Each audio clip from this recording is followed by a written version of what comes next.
Happy to welcome everybody to our State Advisory Committee on Juvenile Justice and Delinquency Prevention. And yeah, so it's great to see everybody in the room, those that are here, the public, and everybody in the virtual world. The chat is now open for all of you to enter your name, your organization, and yes, before we kick this meeting off, I want to just quickly go through the agenda of the day. We're going to start off with doing a quick roll call. Just make sure that we have members here in attendance, virtually in person. Then we're going to go into some action items. If we have quorum, we'll vote on our minutes from our June 2025 meeting. Then we're going to do some, we're going to move the agenda where we're going to do the bylaws first, voting on the bylaws, have discussion and vote on that.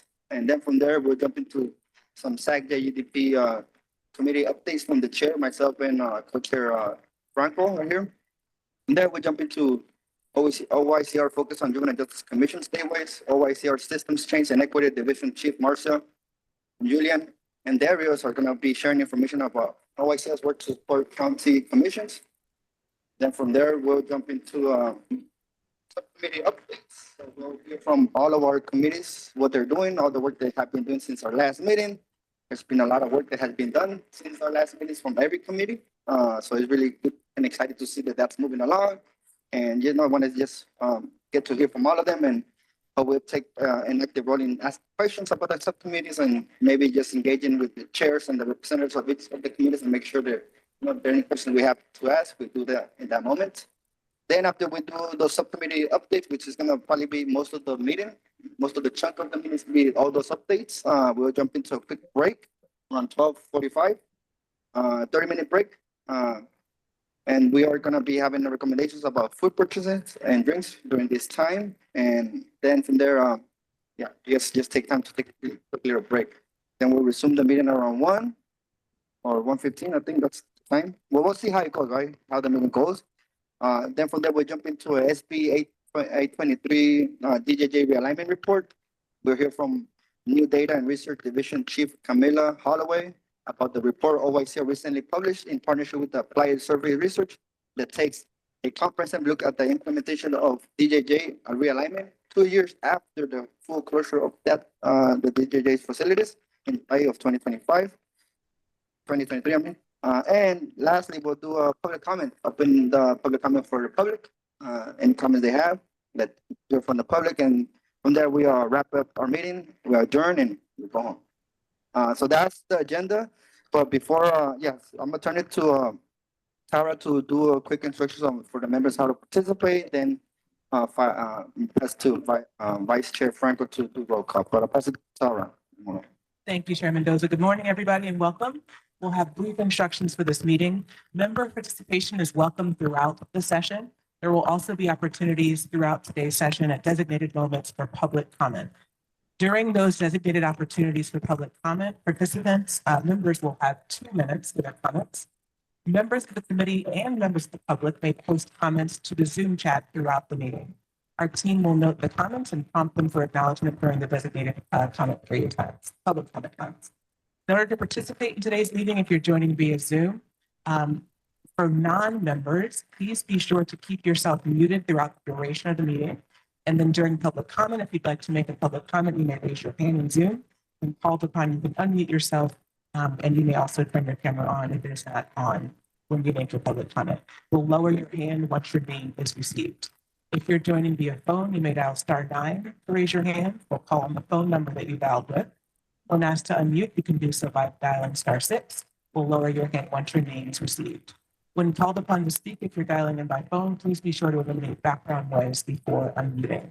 If you're on site in the meeting room and you are both in Zoom and in the physical room, please be sure to keep your audio off as the speakers in the room will capture your voice. If you are in the room and you wish to make comments during public comment, you may raise your physical hand to be called upon to make comments. If we miss your question or if you have additional comments, please send it to SACJJDP email address, which we will also put in the chat, sacjdp@chhs.ca.gov. You can include your name and your question or comment. That concludes the instructions. I'll turn to Vice Chair Franco to take roll of committee members.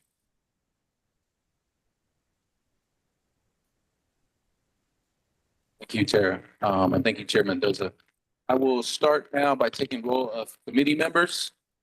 And we will start with Supervisor Joe Baca. He will be here shortly. His previous meeting is just running late. I'll note whenever he gets here. Thank you. Bro Brian back. I am present. I am shown as Richard Smith on your indication there. I'm not home right now. Thank you for joining. Mr. Isaiah Barber, President. Isaiah Barber. Ms. Carol Biondi. I'm here, and there is a funny thing happening with the microphones. I can hear the people from the room, but the phones are crackling or breaking up a bit.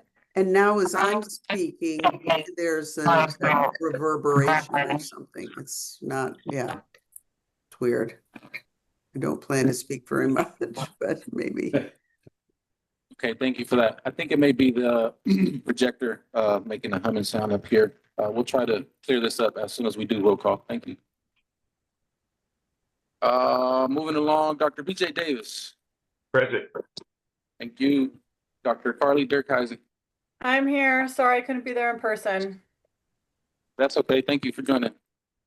Mr. Michael Duncan. Present. Thank you. Christian Franco, I'm here. Michelle Guyman. Good morning, I'm here. Thank you. Thank you for joining. Susan Sands.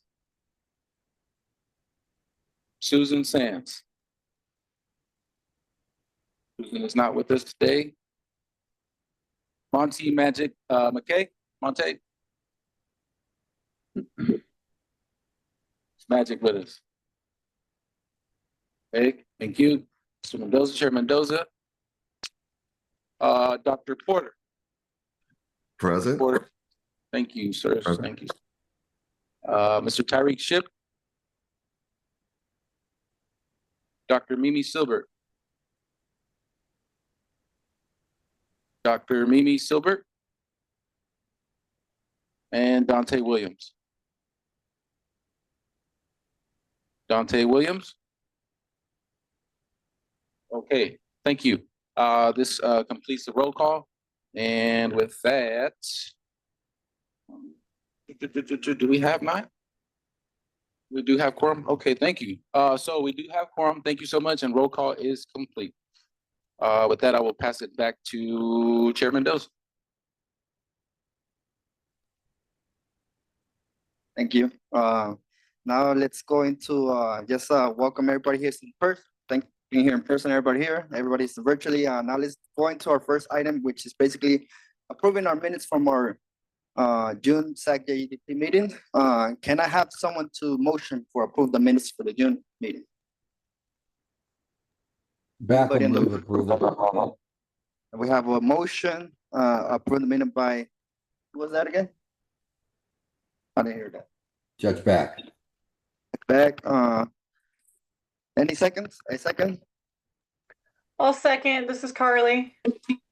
Carly seconds the motion. Is there any member discussion on this topic from our minutes, from anybody on the committee? If no, I would like for all of us to basically approve the minutes by saying A, or do we go in order? How do we want to do this? Do we have to go in order, or we just screaming it aloud? Either way, well, I guess unmute and say aye if you are into for approving the minutes. Aye here. Aye. There it is. The minutes have been approved. And I think we're done on this part. So now, yes. Oh, need a mic?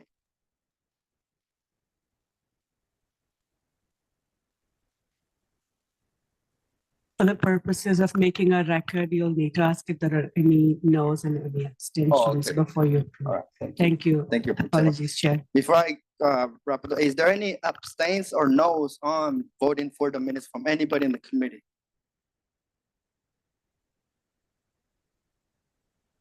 Doesn't seem like it, so I guess everybody approved the minutes, so we're good to go. Now let's go to some updates from chairs. So I had an update. So I know that I don't know if everybody has been following everything that's going on in LA County, right? Around juvenile justice issues. You know, there's a lot of things happening in LA County. That is like probably the what everybody looks at when things are happening around justice. And you know, one of the things that recently happened is that we're experiencing a crisis in LA County juvenile halls and camps where a lot of the kids in the facilities in there, specifically the SYTF youth in the facilities in LA County, there are experiencing a lot of overdoses, you know, a lot of drugs that are being brought into the facility, and, you know, whether it's being staff, family, you know, it's happening. Kids are like overdosing like almost every month, you know, and maybe not being reported or not going on the news, but it's happening very consistently. Not only that, but we also have like, you know, staff call-outs. You know, there's a lot of staff call-outs, shortage of staff, you know, which leads to more violations, you know, more things like no programming for youth, you know, no checking. So there's a lot of things that it creates. And you know, because of this, there's been a receivership by the Attorney General Bonta, who placed it on LA County. And so the whole point is that there's a lot of things happening in LA County around justice issues. And the reason why I wanted to talk about this because I've been having conversations with a lot of the leaders around, for example, the Department of Youth Development, Carol, even the police defenders officers, and just trying to understand. And one thing that I realized, you know, working in Sacramento this last year with members, state legislators from those that are from LA and those that are not from LA, those that understand the issue and those that probably don't. One thing that I realized that is lacking is that a lot of people in the state don't really understand or know what really is going on in LA County as far as like what is actually being created to like, so all of us could lean to it to move into a different vision around reimagining how we look at and treat our kids in LA County. The reason I say LA County is because that's where everybody looks at. And I was talking to David Carroll, you know, and I think, and just talking to members, one thing that I realized that a lot of members don't know what's happening in LA County and don't have faith in what's going on, don't believe that there's things that can be tangible and moving us forward in the right direction. And I would like for us to I would love to have, I talked to David Carroll, like it would be great for him to come present about what is DYD, what is the YGR report? Why is that important? Why should the state, not in LA County, why should the counties look into that and learn from that? Because there's a lot of things in the past 5 years that have happened in LA County. They have kind of created opportunities to move us in a different direction. For example, in LA County, we have a youth commission. There's no youth commissions in other counties, I don't think so. We have a probation oversight commission. We have the Justice Care Opportunities Department. We have the Department of Youth Development. We have so many things that have been created in the past 5 years that are moving us into a different direction. Even in the state level, we have OYCR, right? We have this committee under OYCR. We're moving from a punishment corrections approach to a health approach, right? So what I'm trying to get to is like, I would love for like us to like use this space to, you know, one of our jobs as members of this committee is to be informed, be educated, and digest as much information that we can to be better at recommending better solutions for our youth. And I think inviting someone like David Carroll, maybe this is a session, maybe there's more than just like to just explain what is DYD, what is YGR, what is the vision, and what are things that we need to understand about this so we can take with us in our different counties, different parts of the state to look into. And also, I don't know how many state officials jump into this meeting, but maybe when we do have that person, we could encourage a state official to jump into the meeting just to listen and learn. Because I also see this as an opportunity for us to bring the experts in this space and teach everybody else what's happening in our communities. And the reason I said because I worked on that Hawaii job report in the county, and I believe in it, and I just feel like there's something there that we can all learn from. So that's my proposal. I think probably went all over the place, but the whole point is just bringing someone from DYD, maybe the leader or his staff, just to explain what is the YGR report, the Justice Reimagining report, what is the YGR DJJ transition team report, what are the components of the report that we should look into, what is DYD, and what is the ultimate goal of that, and how can we duplicate this or learn from this to do it in different counties. Every county is different, but how do we create this? And that's basically what my update. There's nothing else, just proposing to try to see what the committee thinks about that. Do y'all think it's a good idea? Do y'all want to learn about this more? Is it worth our time? It is, we are in September, so it's December, not that far from now, but it's worth our time. And I see some hands up, so I'll start with Carol and then we'll go from there. Go ahead, Carol.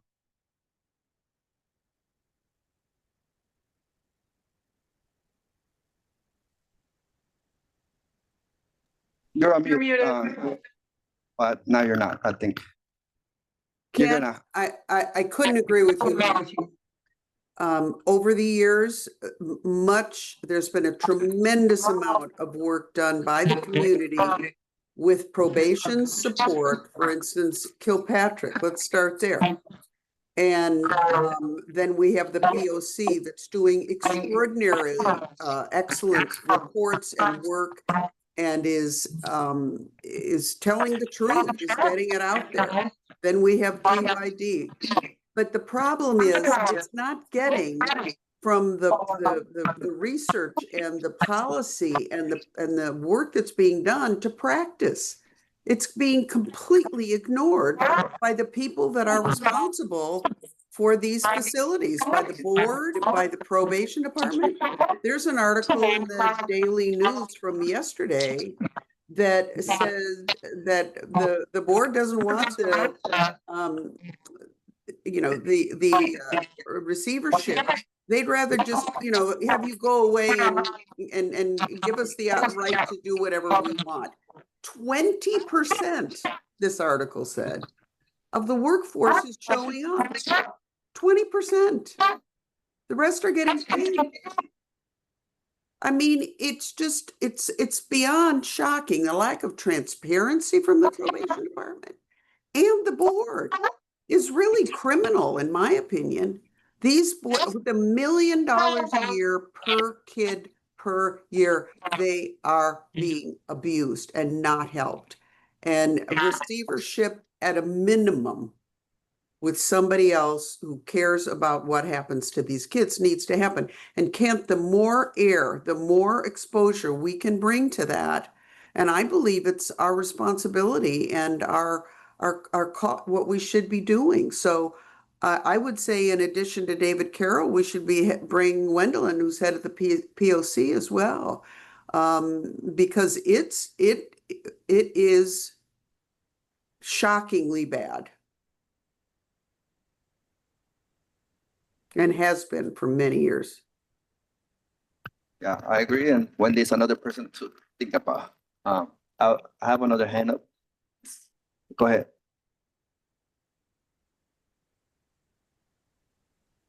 Is it me? I'm not sure. Davis. Yeah. So I agree with everything that Carol just said and what you said. I'd really like to know more about what has been done, what's being done. And I know that, Southern California, especially LA County, probably is, out front on this. I've been watching this for as long as I've been part of this. But I just have just a general question. I work in substance abuse treatment and just went to a fentanyl summit and do understand about the crisis that we have as it relates to opiate overdose and specific to fentanyl. I didn't realize, just like you said, I didn't realize that they were having the amount of fentanyl overdose in facilities. I mean, that's really pretty scary to learn. I don't know why I didn't, but it was not something that came up in the summit. We were just talking about new creative ways to address fentanyl and harm reduction. But my question is, you said that there was a increase in call outs, and I'm just curious, is that, is there any notion of why that's happening? I mean, is it just people are just sicker, or is there some type of political reason why people are just not showing up? and as a result, lack of oversight in putting these you know, kids or young men and women at risk. I'm just curious about that, especially with, you know, kind of what's happening in the context of the, you know, of the country in general. So.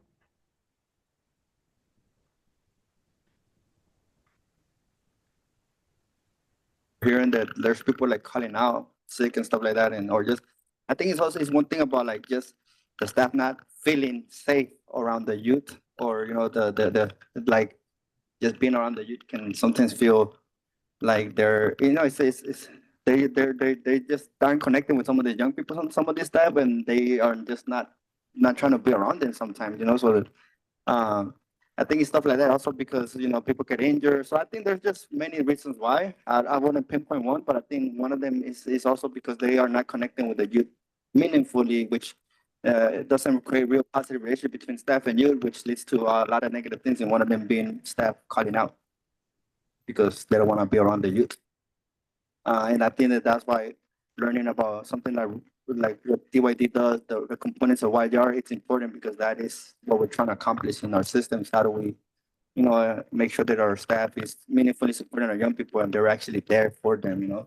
So, but yeah, I think like I said, we could bring more information, but I just wanted to bring this potential topics to this meeting. And not, I know that I heard someone said something about bringing Wendell, and maybe this could be a thing where we spend like, maybe the first presenter is David Carroll and talks about DYD, and then after he finished talking about Dennis Wendell, because of what they're on, you know, the issues they're experiencing and while implementing YDR. So maybe it's a series of many different people leading different LA County departments that can provide input from the vision, but like different angles and different perspectives, but we could get a whole big picture of what's going on from not only the DYD department, but also the other players that are playing different roles. But I see the other hand up. I don't want to miss. I forgot whose hand was up. Michelle Guyman. Yeah, I would just add also is, you know, I mean, there's a lot of things I could add, but I think the thing that I would say to that is, you know, with the deployment, you know, and I did deployment a little bit in the early stages, but when you have, I think what's happened also in the juvenile halls is you don't have a culture. You know, when you have people rotating in and out of buildings every day, every month, every 90 days, you just don't build relationships with young people. Therefore, your engagement's very different. Your culture is very different because, you know, you've just got so much of that turnaround and you just don't know who's going to show up today. And I think, you know, I did a lot of first of my career in detention facilities, and culture is really a lot. I mean, culture to me is one of the most important things, is just having relationships with kids, engaging with young people, like you said, Kent, you know, and doing that. And when you've got this rotation all the time, you just don't have culture. And then you have a lot of people calling out because of the reasons you said. They don't feel safe. And then they bring new people into a chaotic environment too. And they go to lunch and they just don't come back because they're like, no, I just can't do this. You know what I mean? And so I think it's a combination of a lot of different things, but I think some of it is just stability and culture. And that's, you know, one of my many thoughts on that. I agree. And I think another thing I forgot to highlight, that they're also like staff have been moved around. So people are being assigned to different places. It's hard to start relationships with new staff. If the staff were like working in the field, now they're in the facility. So that's another dynamic we have to keep in mind. And Kent, there's no program. There's virtually no program.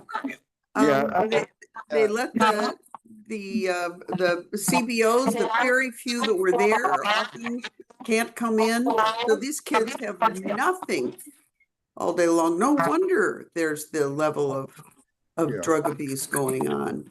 I mean, and just, whoever's in charge just hasn't been able to make any improvements at all. Yes. Let's go with Honorable Brian Beck. Ken, I agree with inviting those people that you were talking about, but your last statement also is, you know, maybe we should have this sort of an ongoing component of our meetings where we do bring people in to continue to educate us. Because although we we have very experienced folks on our committee and, from diverse positions. But I think we should be educated by the top of whomever we can get and maybe incorporate this to every meeting. You have a 10, 15-minute presentation on something that some of us may know about, but others of us really need to learn about.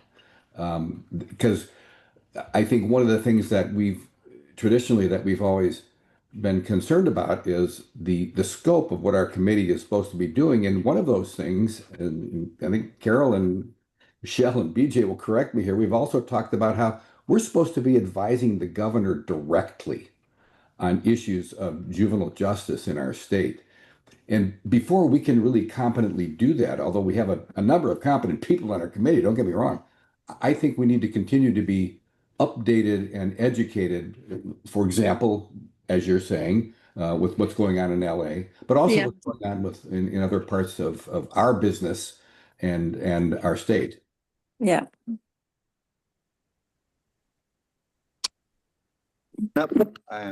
Or, but I will agree with everything. So maybe if there's, I don't know what's the next steps or something like this, but I think I would love to move forward, like trying to like reach out to DYD and maybe POC, and maybe we could ask them about who other entity we should consider asking, and we could figure out whether we do where they come separately, or we do it on that same day, or like back to back, like present, kind of like how we do with the subcommittees. Maybe it's like we have a 2-hour agenda where in that 2-hour phase, maybe 30 minutes is DYD, the other 30 minutes is POC, the other 30 minutes someone from JJCC, I don't know, and stuff, and then the other 30 minutes probably, I don't know, someone from the system or something, I don't know. So I think, is that a good thing to do, or what do you? Yeah, I don't know how to move forward on this. Do I need a motion to do this, or we just to come back on this? But does that sound good for everybody? Yeah, it seems like maybe definitely adding this to the agenda for our next meeting. Maybe you can think, Kent, about who might, because obviously there's varying knowledge around what's going on the committee. So maybe the first step is bringing someone in to give a lot of the background. And Kent, you could even provide some of that. I'm sure so can Michelle. She knows all the stuff. So, and then some time for discussion about next steps, perhaps. Yeah, that sounds good. I see Crystal with the mic, so can I add something? Yes, I was just going to add to that for the chairs, so you can set the agenda. This is something that's so sure we can include it. Okay, so I guess I'll take this. We'll do that. We'll add it to the agenda for next meeting, and we'll work we'll do that. We'll work from there, and we'll identify how we do that. But is that cool? We'll add it for the next meeting's agenda. Cool. Okay, I guess we could wrap this portion, right? We don't need to do nothing, right? Cool. I'm gonna pass it to Thank you, Chair, and thank you everyone for those questions and feedback. I'd like to pause really quickly and just acknowledge that Supervisor Joe Baca has joined us. So I want to do a roll call real quick. Supervisor Joe Baca Jr. Present. You joined us. Present. Thank you. Thank you so much. Appreciate it. And with that, we will pass it over to Crystal Lewis. Thank you. Thank you. Sure. So this portion of good morning, everyone. I'm Crystal with OICR. So we're going to review, section is to approve the bylaws. So just to quick overview, everyone should have received bylaws. They're part of materials for this meeting, but they do cover the authority of this group, cover the organization of SACJJDP. They cover attendance, subcommittees, our meetings, as far as the cadence and we run reports to the back of the community. We really can't hear her now. Can you hear me now? No, you're breaking up badly.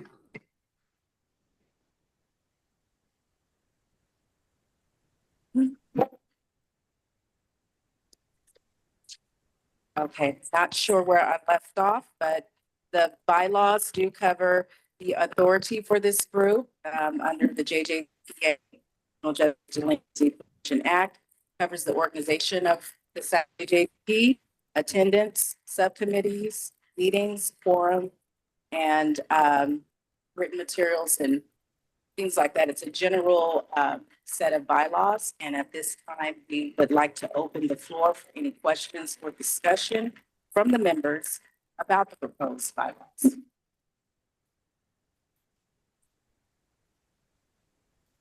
Questions, any discussion? Let's see, I would say that, on the membership, we should make every effort to have a minimum of 15, but since so many, I know the quorum goes up, the more members you have, of course, but I think it'd be wise to increase the membership. That is, I mean, not in the bylaws, but just as a point. Yeah, the bylaws, I don't see any differences. Could you maybe mention any changes? Why are we redoing bylaws? Can't hear you. Okay, we have not had bylaws since we organized this committee. So Mhm. this is the bylaws to adopt. But are they different from the bylaws that we did have? Can you hear me? I don't have the ones that we were under, but I don't think, Can you hear me, members? yeah. Okay, thank you. This is Pratima through the chair. I just want to clarify, the SACJJDP up until now has not had any bylaws. We are governed by 33 USC 133. And in the statute, in the federal statute, there's a minimum of 15 and maximum of 33.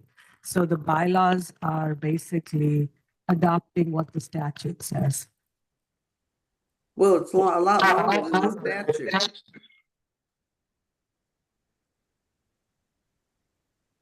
No, And I so- wasn't, I was suggesting a change in that. I was suggesting that we do more of what we're allowed to do. But this is way more than what was in the statute. Carol, wasn't your question, are the bylaws that existed while they were under BSCC, Right, have they been changed? yeah, I read them quickly. I didn't see anything that I thought might be new, but I wasn't, I just don't remember the ones we had and why it was necessary.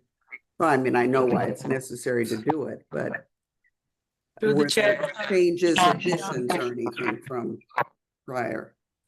Add any bylaws as the new designated state agency. We work very closely with PSCC, and they confirmed with us that they never had any bylaws for the SACJ because the statute, the federal statute, is pretty descriptive. So what you see in front of you is pretty much what the statute says. I don't know if that helps answer Yeah, your that's question. fine, that's fine.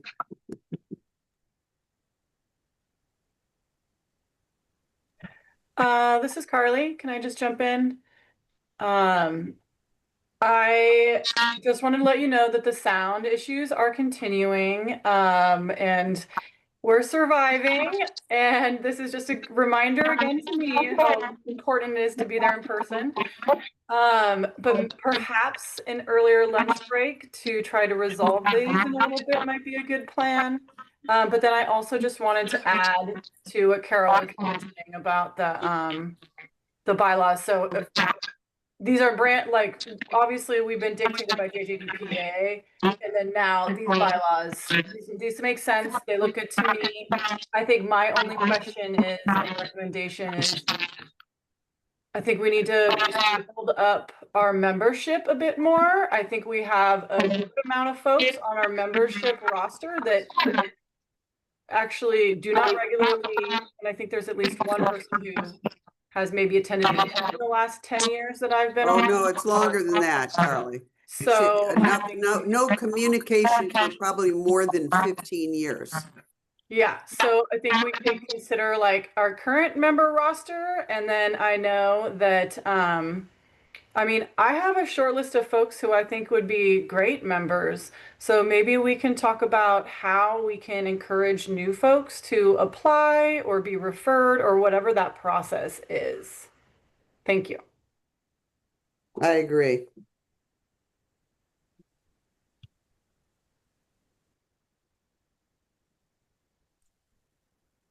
Can everyone hear me?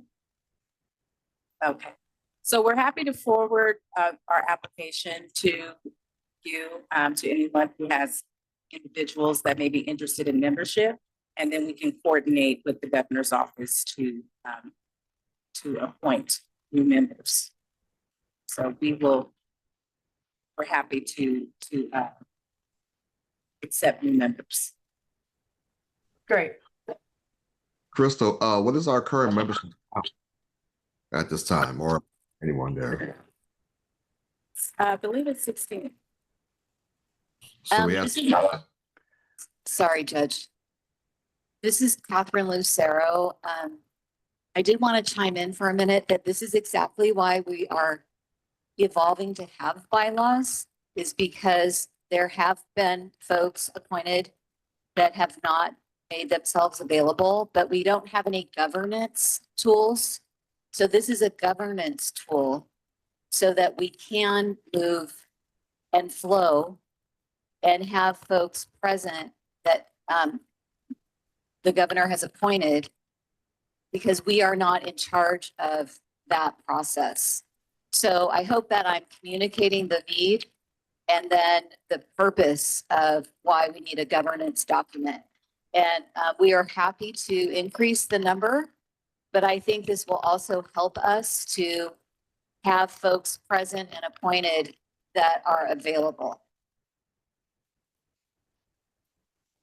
Thank you, Director Lucero. So at this time, if there are no more questions or comments, I'll turn this over to Vice Chair Franco to facilitate a vote.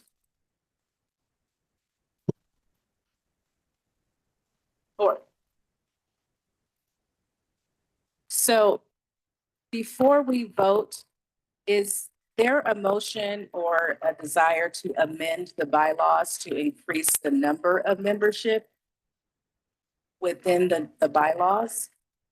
Is that what we're wanting to do? It says we can have up to 33, and that's probably as large as we want it to be. So it's just an opportunity to make the point that we need more voices. So no amendment necessary, but There wouldn't be a change, no. right up to the 33. And then the other thing is the process for appointment. I've only been involved in two, it was Carly and Michelle, and they took over a year. Now, if people are interested in participating, it has to speed, it has to go a little more quickly than that. I mean, Michelle's might have even been longer.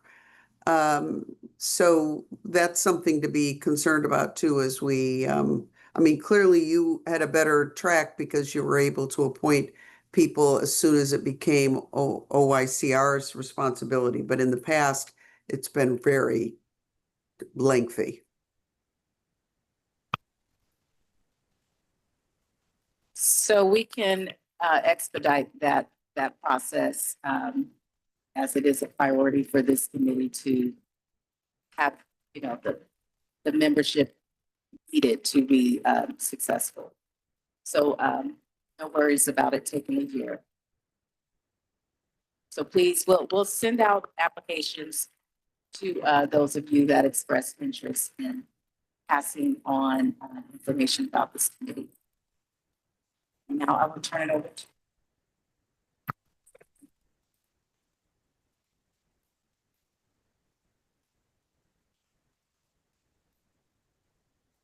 Okay, thank you. So we will conduct roll call of member names, and please respond by saying a, nay, or abstain as we call your name. And again, this is for the action item, vote on the bylaws. Thank you. Supervisor Joe Baca Jr., Baca Junior, aye. Honorable Brian Beck, Aye. Carol Biondi, Aye. Dr. Davis, Aye. Dr. Dirkheisen, Aye. Mr. Duncan, Aye. Christian Franco, aye. Michelle Guyman, Aye. Susan Sands, Monte McKay,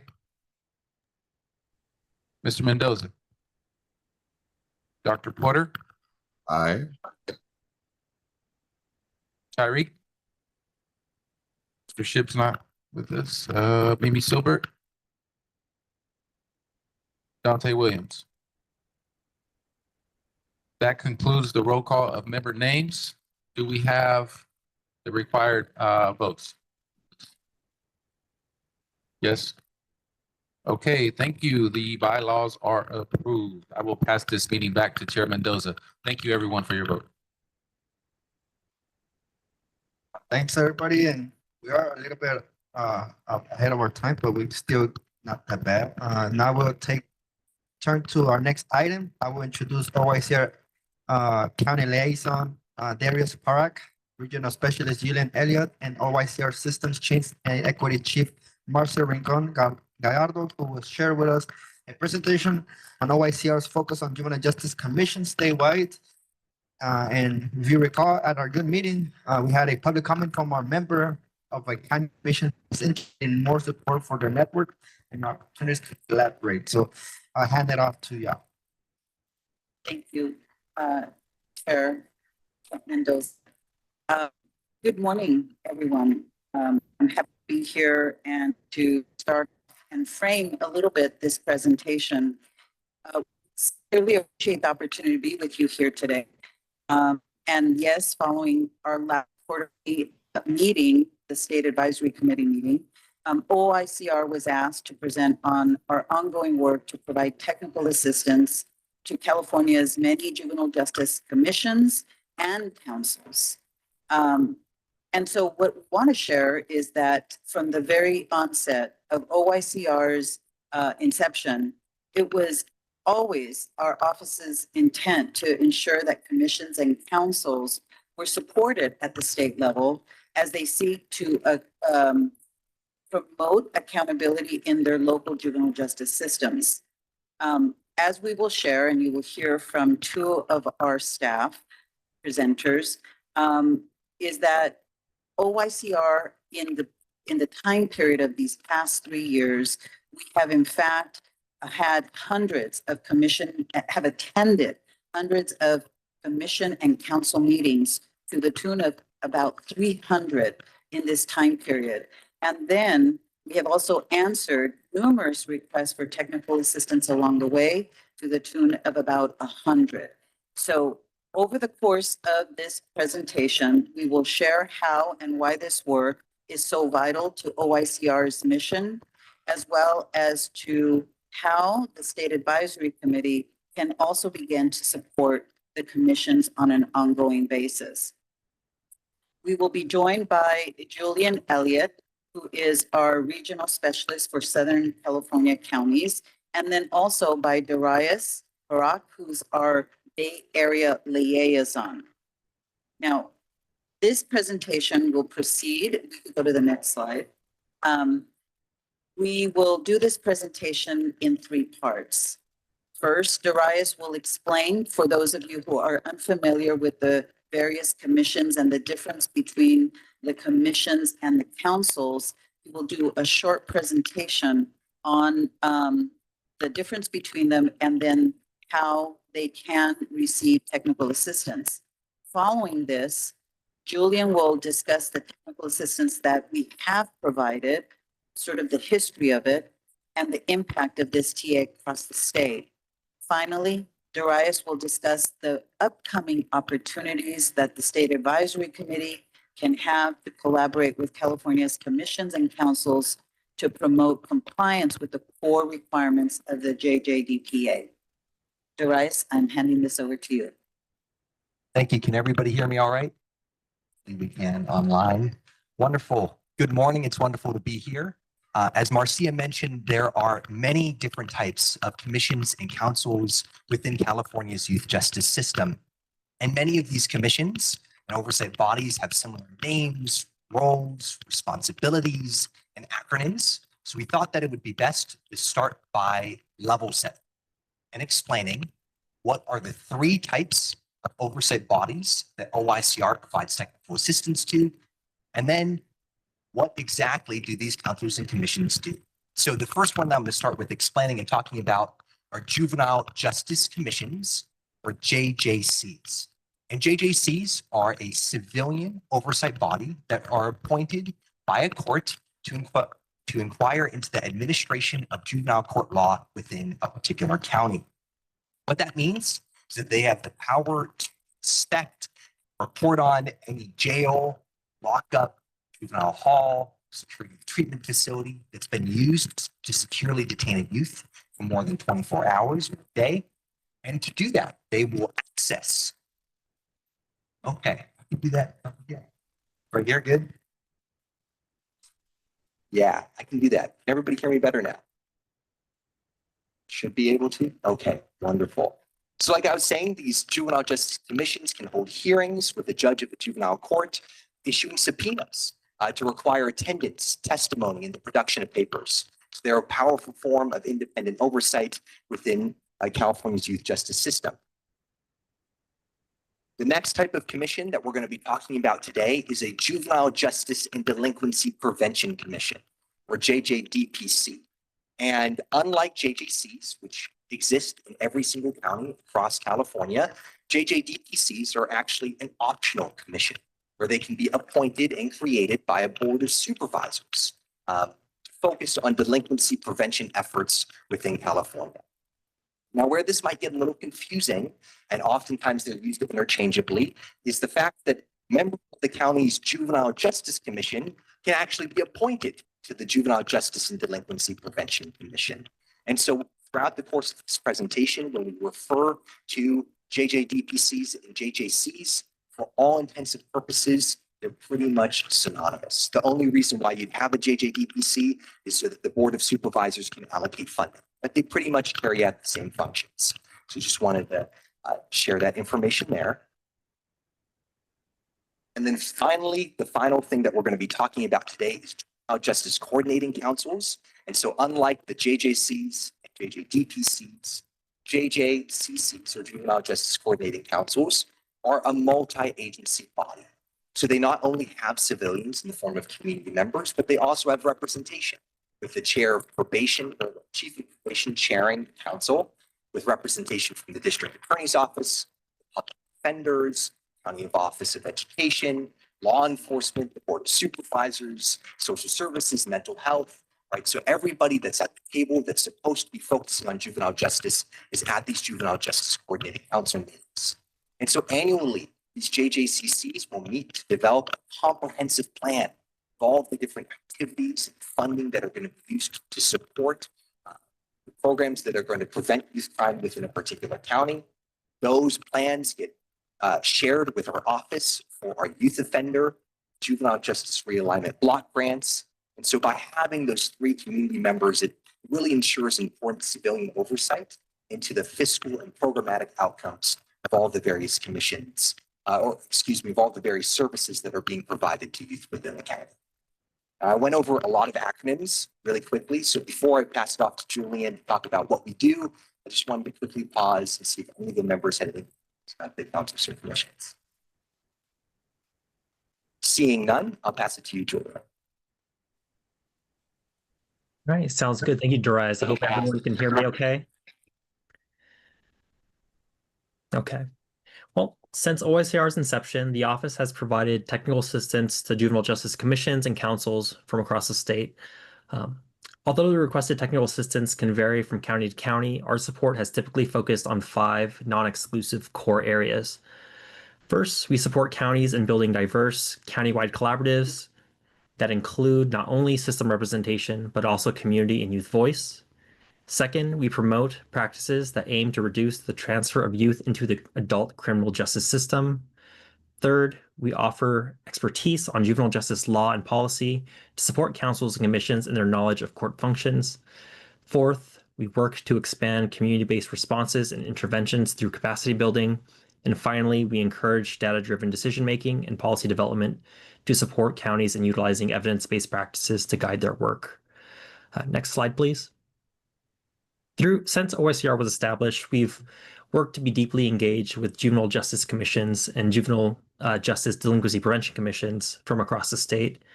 Through these efforts, as of this presentation, our staff have attended 159 commission meetings across 39 counties. Through our engagement with the commissions, we have also responded to 65 technical assistance requests from the commissions. On the Juvenile Justice Coordinating Council side, OICR has attended 134 council meetings across 38 counties and supported councils with 44 technical assistance requests. Again, these TA requests can vary greatly and can range from questions on increasing youth and community engagement, use of JJRBG funds, best practices in overcoming barriers for youth, and increasing capacity for community to better serve youth. The impact of our work can be seen across the 336 meetings that we have attended and over 100 technical assistance requests that we have engaged with and have sought to completion. Through these efforts, our offices has helped to increase the representation of community members with lived experience within the county commissions and councils, provided guidance and policy recommendations on utilizing more developmentally appropriate, less restrictive programs. We've connected dozens of community-based organizations with system partners to expand culturally relevant and gender-honoring programs. And importantly, we've built confidential and trusted partnerships that allow us to act quickly when potential Youth Bill of Rights concerns are raised. These outcomes highlight why OICR's partnership with county commissions and councils is so critical. By strengthening these local bodies, we're not only supporting accountability and transparency, but also ensuring that youth and communities have a stronger voice in shaping a fair, more effective juvenile justice system. OICR continues to offer technical assistance to support counties in meeting the needs of young people in the juvenile justice system. One way we're doing this is through our partnership with the Youth Advisory Board. The Youth Advisory Board, or YAB as we like to call it for short, is a group of young leaders, many of which are or have been system impacted, that advise OICR and help develop policy and practices across the state. Their role goes beyond just participation. They bring authentic and powerful insight that is unique to their experience. Through the Youth Advisory Board, OICR has and can continue to support counties in strengthening youth voice within their commissions and councils. The Youth Advisory Board can provide guidance on how to meaningfully engage with young people, review county plans and reports with a youth-centered lens, share strategies to increase youth representation in the councils and commissions, and help ensure that decisions reflect the realities and needs of the youth most impacted by the justice system. While state law requires that at least 2 youth between the age of 14 and 21 be appointed to every JJC or JJDPC, that mandate is just the starting point. What truly matters is ensuring that youth aren't just present, but are empowered to shape conversations, influence policies, and drive reform that create fair and more effective outcomes. And with that, I'll pass it back to my colleague Darius to speak more on how county commissions are collaborating with OICR, not only collaborating with OICR, but building community among the California counties. Much, Julian. So now, as we look towards identifying ways for the SACJJDP to effectively collaborate with the different commissions, one thing that we wanted to highlight is a very exciting development within the space of the Juvenile Justice Commissions and Juvenile Justice and Delinquency Prevention Commissions, which is that for the first time in their history, they've created a statewide collaborative called the California Juvenile Justice Commissioners Collaborative, or CJJCC, so another acronym to remember. But what's really exciting about this opportunity is it includes all 40 active commissions across California. There's a few counties that don't have active commissions, and their goal is really to help develop and build out all the various levels of commissions that exist in rural versus urban counties across the state. And so we're going to be partnering with the CJJCC to build out their capacity through direct technical assistance, through the creation of formalized peer-to-peer trainings, but also based on a needs assessment that we're going to be sending out this collaborative. We're going to try to identify opportunities. Can you hear me? Almost cut out there for a second. Identify potential funding opportunities. Of course, yes.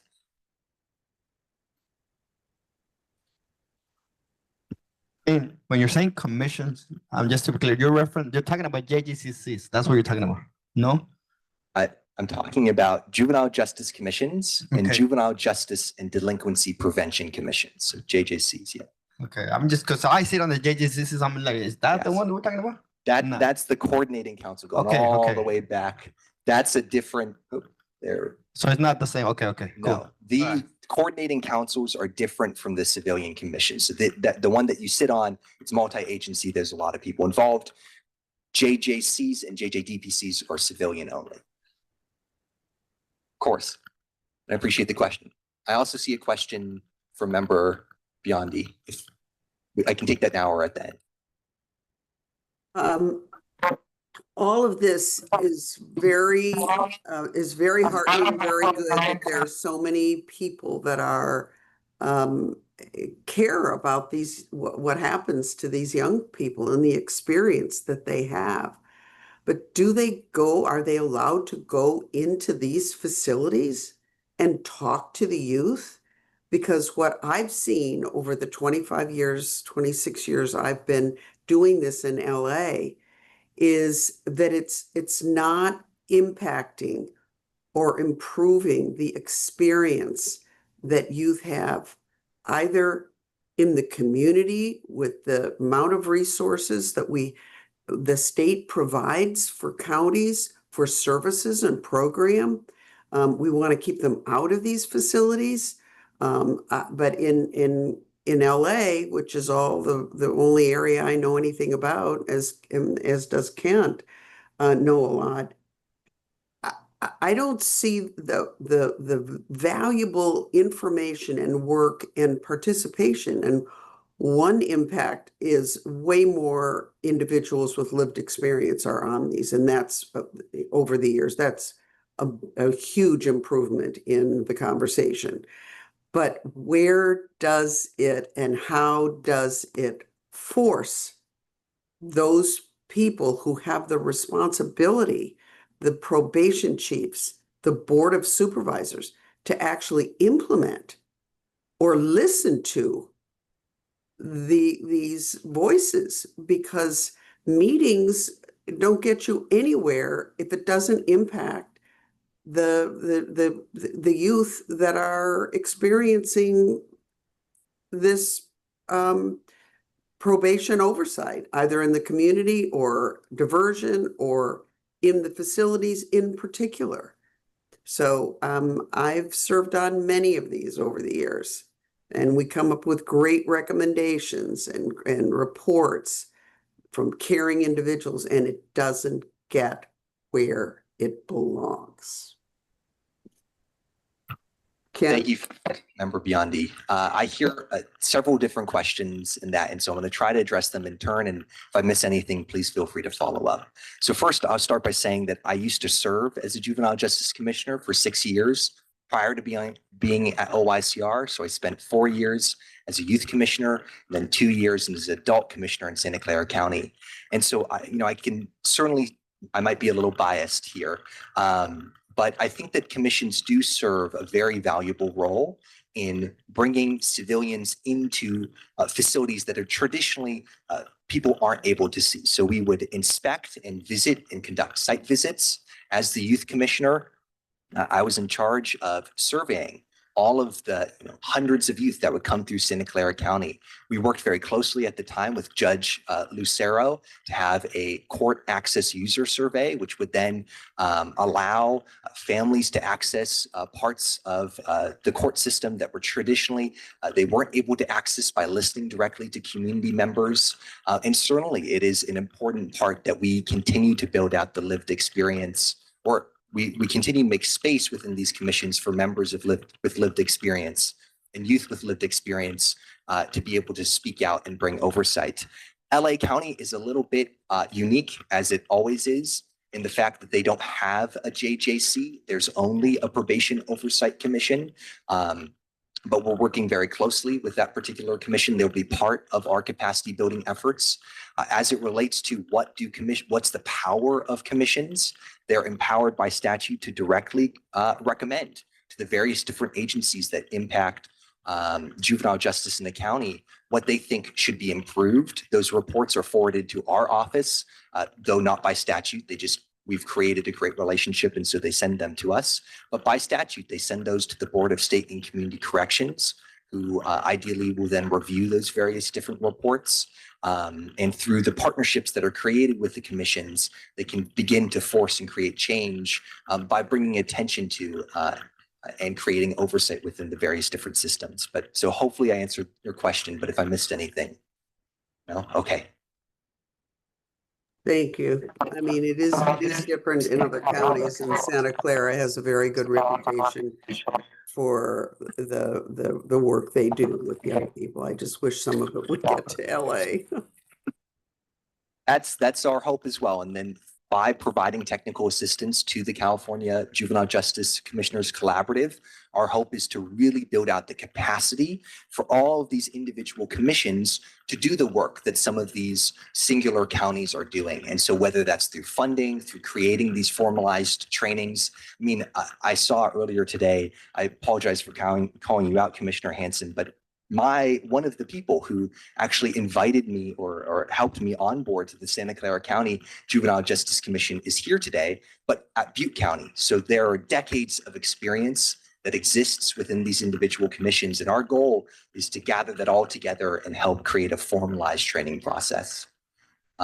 So very exciting opportunity ahead. And bringing that then to the SACJJDP, what are the opportunities for partnership?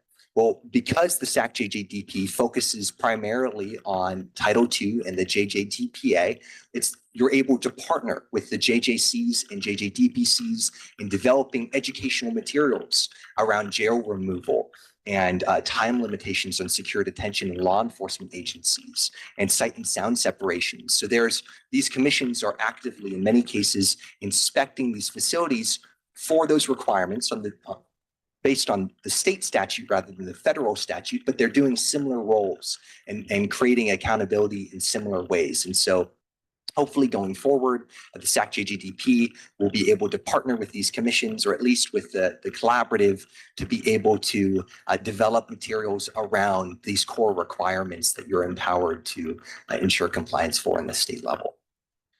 And so with that, that's all we had on our presentation level, but I see that Marcia has something. I'll pass it to you. The only additional piece is that the collaborative is interested in having at least one person join the State Advisory Committee. And we've encouraged them to go ahead and submit an application so that they can also have some level of input and see whether or not the governor would appoint someone. Thank you. With that, any further questions? If not, okay, I will hand it back. Wonderful. Thank you. Thank you, Marcia, Darius, and Julian. This is great information, good information. Thanks. We are gonna do some agenda changes, because I know that we are trying to fix the audio still, which we want to make sure we could fix it. So what we'll do, because the next topic is the subcommittee update, so I think it would be appropriate if we just probably go on a break now, so we could try to address that issue. So when we come back, we can at least try to fix that so we can actually hear more clear the presentations, because that's mainly the meeting today. That's the bulk of the meeting. So if everybody's okay with that, we'll go on break right now, which is 12:10, all the way to what, like 12:45? Is that 12:10? Is that a lot of time? Enough time? So 12:40. Right? Yeah, so we'll do 12:40. So we'll go break from now all the way to 12:40. So please, everybody, be back by 12:40. Cameras on, everything ready to go for the presentations. And we'll see y'all in 30 minutes, everybody. Thanks. Thank you, everyone. Thank you.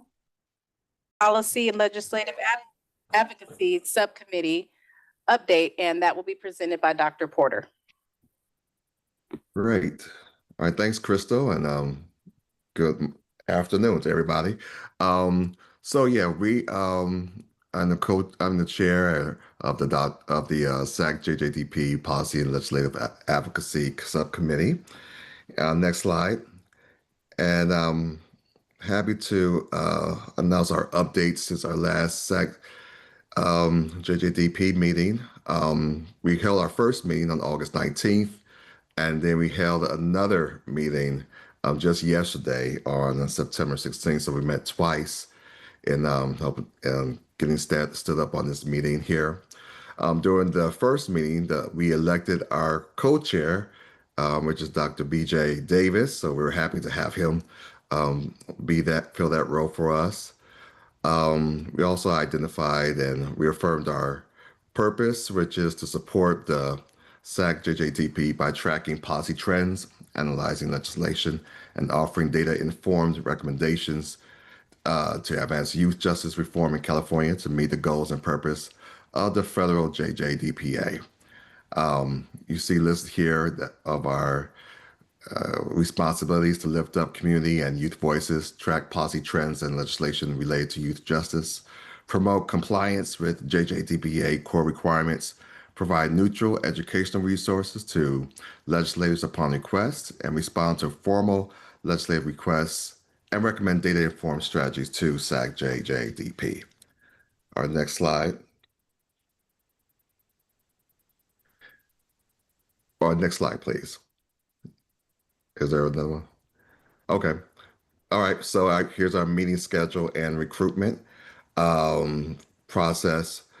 So we're meeting every third Tuesday through 2025. As I said, we met yesterday, then you see the next dates for our meeting throughout the year. And then after that, we'll go bi-monthly on third Tuesdays. And that's our meeting schedule there. And again, we're looking to formulate this meeting or put at five members. We're still seeking a youth member to support its work. The ideal youth member will be from the Central Valley or a rural northern county with an interest in policy and advocacy. We do have some actual identify some names that we are extending invitations to. And so we are looking for, so we do have some invites out there.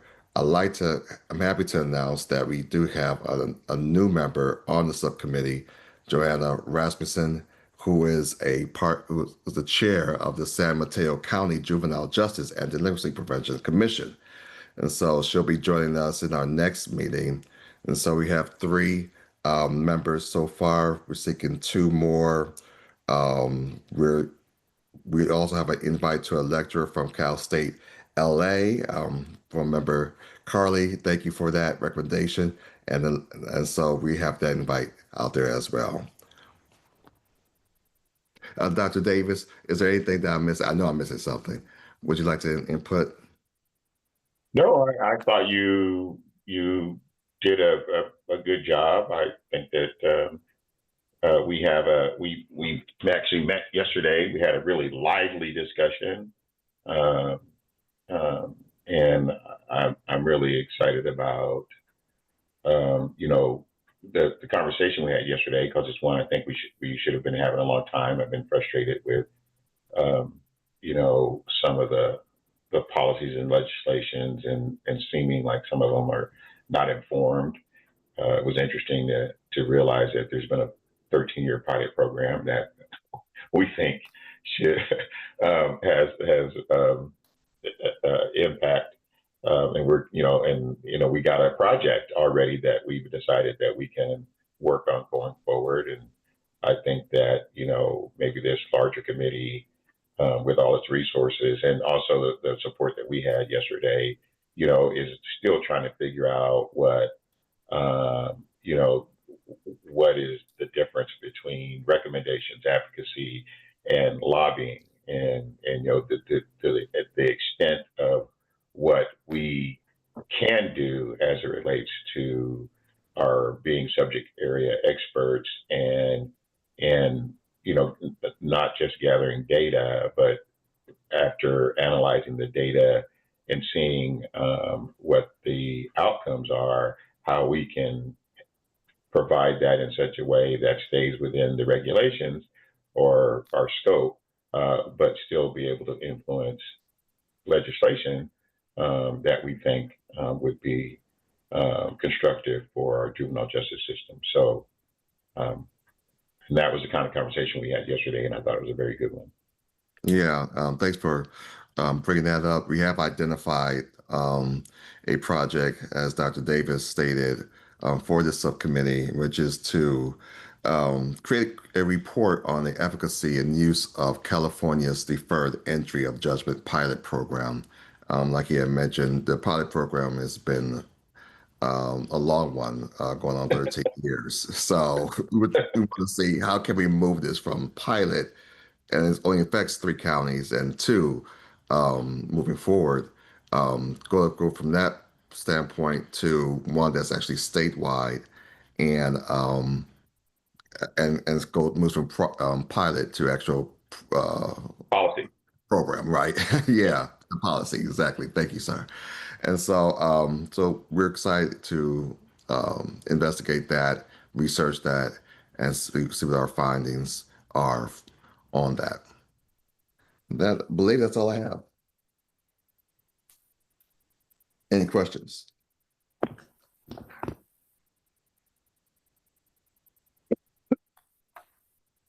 Great. I want to thank Crystal and Darius for just your support, really helping us stand up this committee.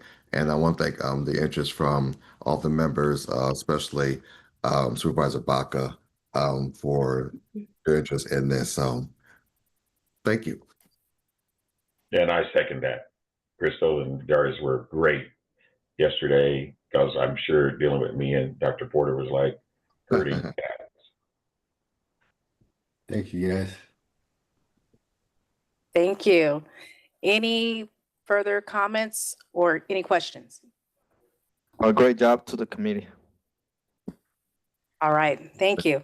All right, so next we will have a presentation from the Racial and Ethnic Disparities Subcommittee, presented by Honorable Brian Back. So we're just changing the order slightly.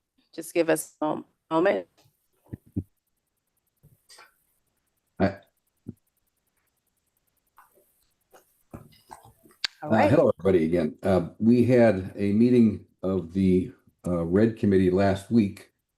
One of the things we noted, it's been 6 years since there has been a Red Committee meeting, and that was, of course, under the auspices of the BSCC. So this is really a reconstituted meeting, a reconstituted membership, some of whom were on that committee as long back as 6 years ago. I think BJ was on it, and I know some of the other members were on it, but we have new folks on our current Red Committee. It consists of 10 members at this point, and I'm sort of off-site here, not at my home. I'm not even sure what the next slide is. So if there is, well, there you go. So, for example, Laura was on the committee. Laura Rodolphe was on the committee 6 years ago. BJ, I think, was on it. And actually, Sandra McBrayer headed up the committee 6 years ago. In fact, she headed up our whole committee 6 years ago. So it's great to have a new group together working on this. The meeting was so successful that we almost got to the point that we decided we had fixed everything that had to do with racial and ethnic disparities, and we weren't going to have any other meetings necessary. And then we thought again, and we thought, yeah, well, maybe we haven't fixed everything yet. And then we discussed how incredibly complex this issue is. You know, historically, it started out as a disproportionate minority confinement efforts, and that was obviously too limiting. And so it became disproportionate minority contact. And then, as we all know, in the last several years, it's referring to this issue, we refer to it as RED, racial and ethnic disparities. But since this was the very first meeting of the subcommittee, we frankly spent the most significant amount of our time getting to know who we were. And we can really thanks to Marcia and also Cecilia Simmons. I don't think Cecilia's on this call, but they really helped guide us along in this very first meeting in addressing the issues that needed to be addressed. So a great part of the meeting really was taken up in not just introducing ourselves to each other, but talking about backgrounds and what we brought to the table, and realizing that if we were going to make too significant of decisions at this point in time, really didn't have enough information to do that. So this very first meeting, which came last week, was really broke down to an outline of those major things that we need to address pretty early on. For example, things as easy or as simple as how often we should have meetings. Obviously, coming up with a mission, with the purpose of the committee. What tools do we need to implement the things that we're going to be assessing? What are we going to be assessing, and how can we do that?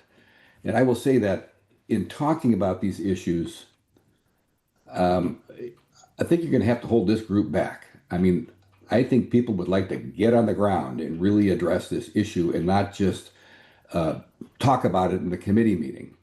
And so I really have high hopes for the dynamism, if you will, of the folks involved in the committee, really taking on just such an incredibly complex issue. And I think, as acknowledged by everybody, and I think BJ was really the one that kind of pointed it out, particularly in the times in which we are currently living. It's very, very interesting issues that we have to address.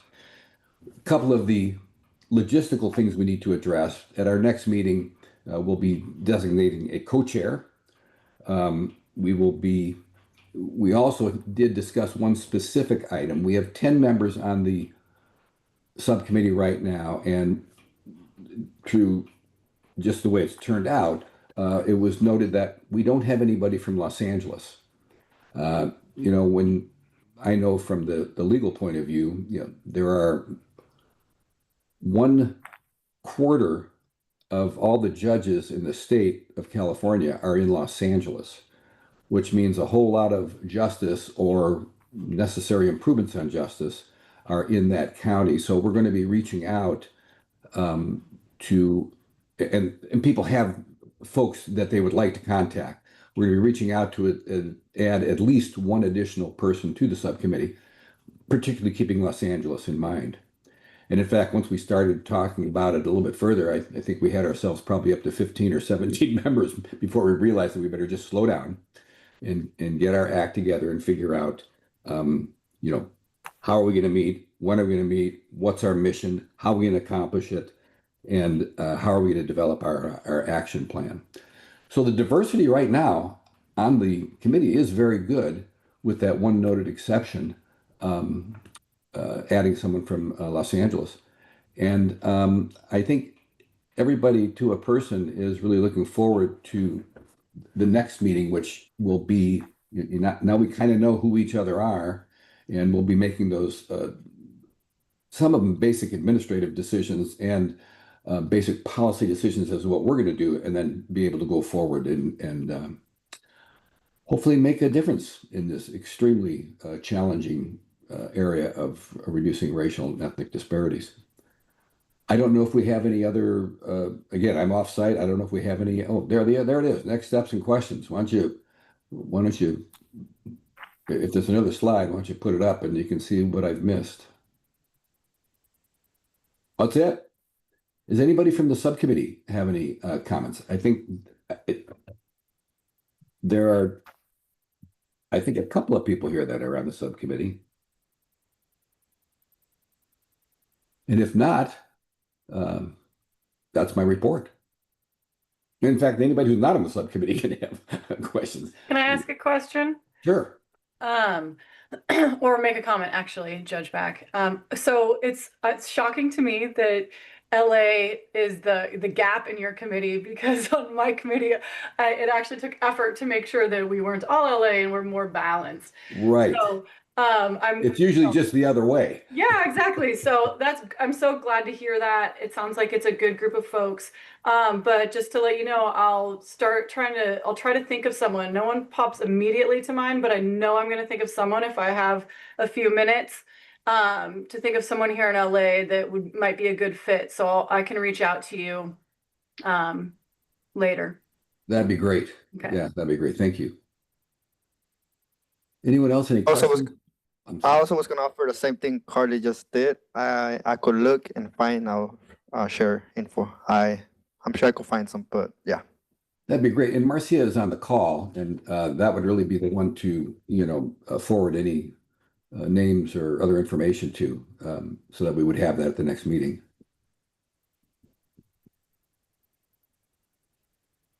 BJ, what do you think? Anything else we need to let them know? No, I think you did a really good job. I'm in two subcommittees, and so they were definitely different, but both meaningful. Our subcommittees fit. We had homework to do, and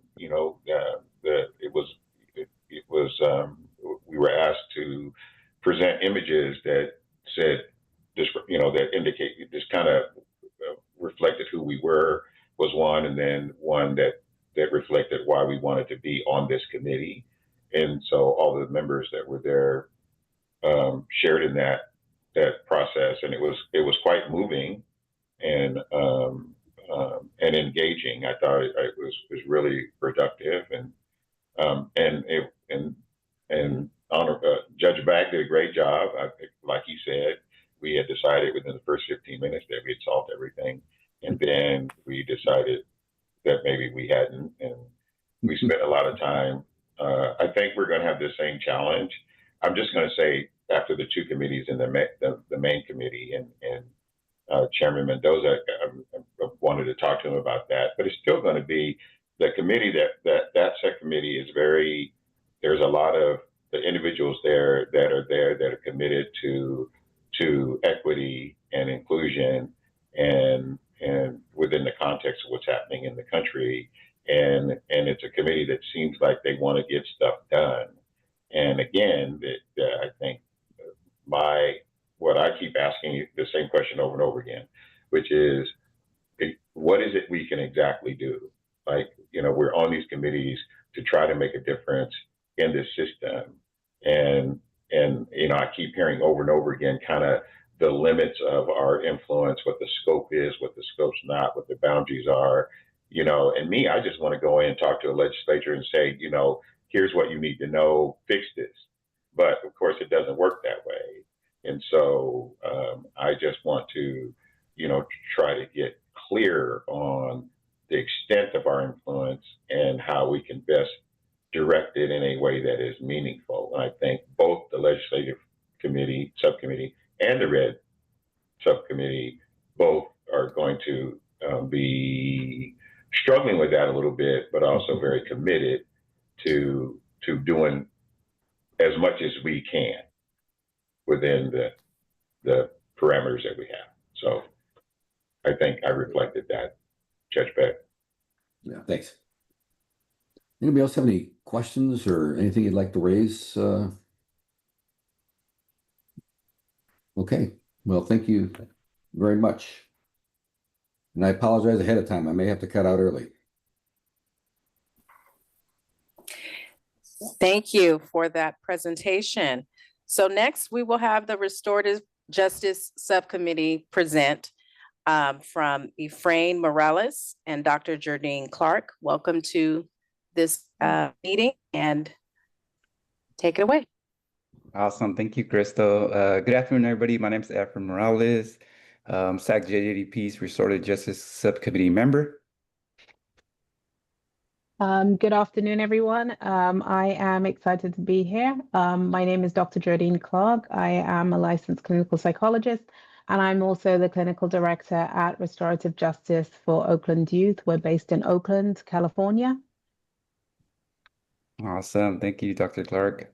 Awesome. So it's been great listening to like the updates from the regular SACJJDP committee and then also some of those subcommittees. I just want to emphasize that we've also been working really hard on our restorative justice subcommittee and been able to like finalize our charter on our purpose, which we'll be going over today. So really excited to share our purpose and also some of our responsibilities. So I'll start with our purpose.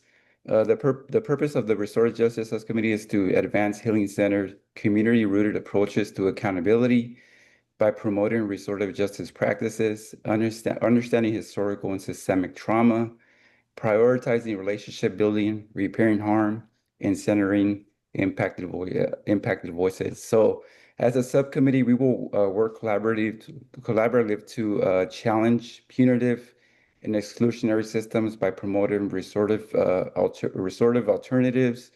We'll also work on to support policy transformation that uplifts community-led restorative justice practices.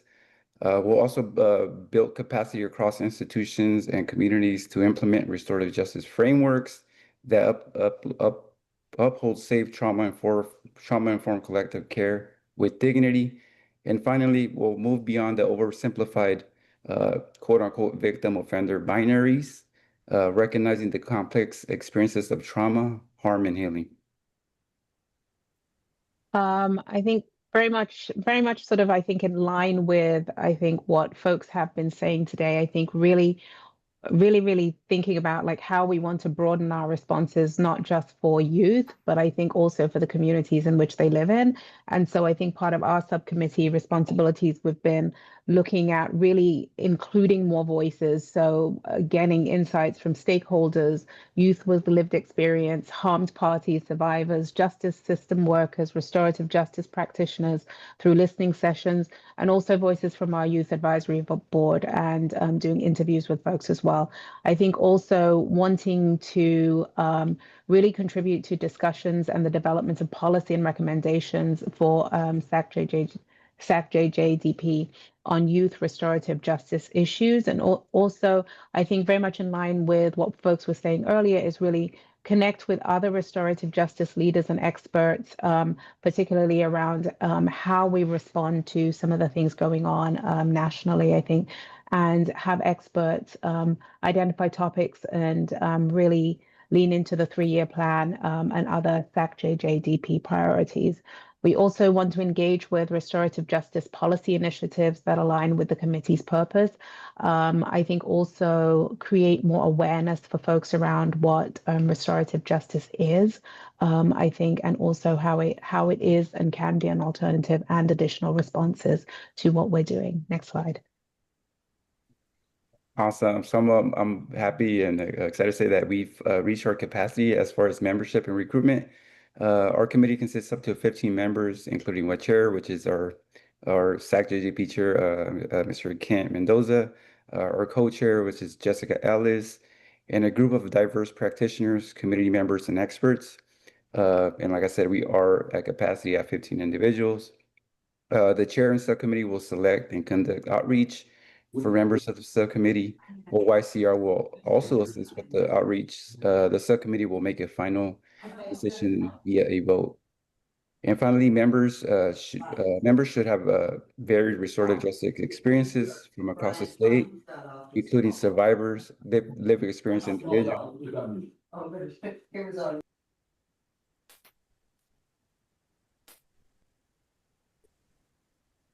Next slide. I'm sorry, was I muted? You cut it. I think you cut out. You cut out there a bit. Just at the end. Oh, at the end, I'm sorry. I was just going to recap the land. So members should have very restorative justice experiences from across state, including survivors, lived experience individuals, youth, mental health experts, education experts, regional and national experts. Next slide. So very much, I think, in as much as we're really trying to capture not just folks locally, but also really folks across the state and also in various capacities.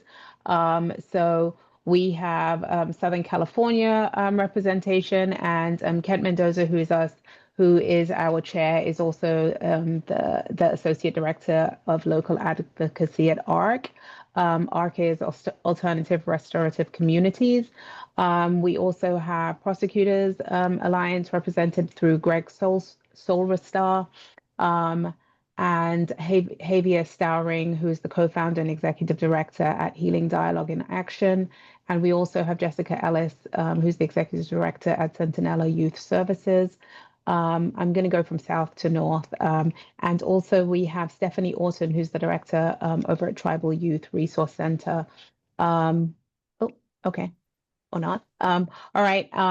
In Fresno County, we've got Sherry Weiderhofer, who's the executive director at Community Justice Center. We've got folks from the Bay Area, Casey Halcon. We have George Galvez, Julie Hilt. We've got myself.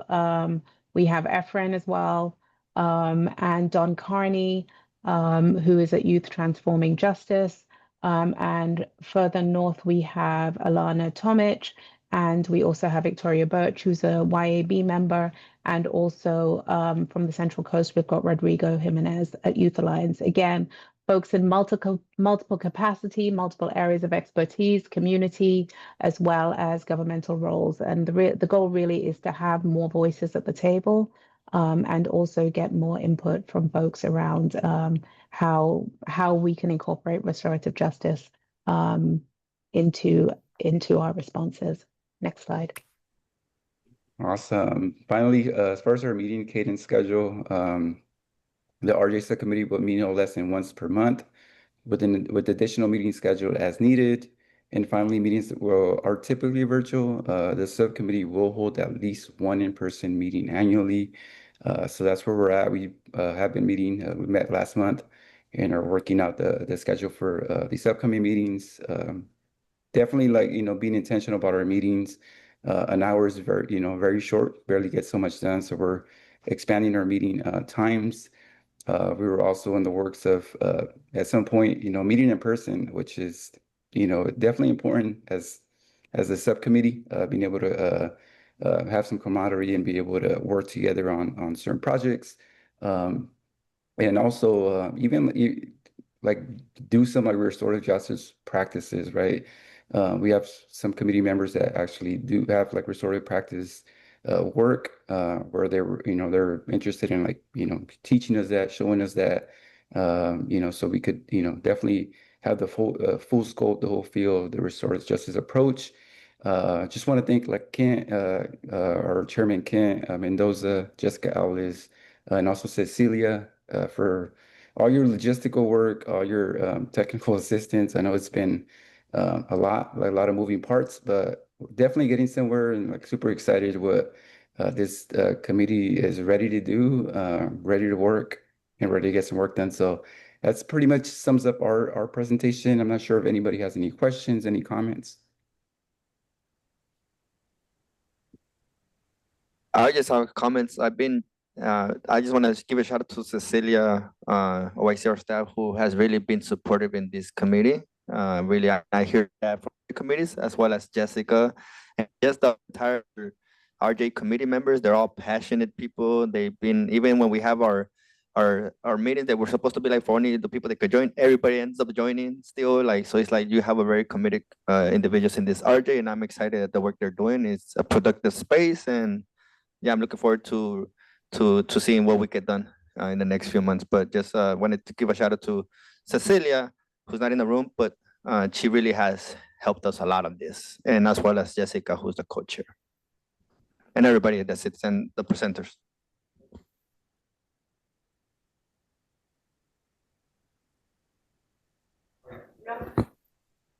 But I didn't see you, Cecilia, so my bad.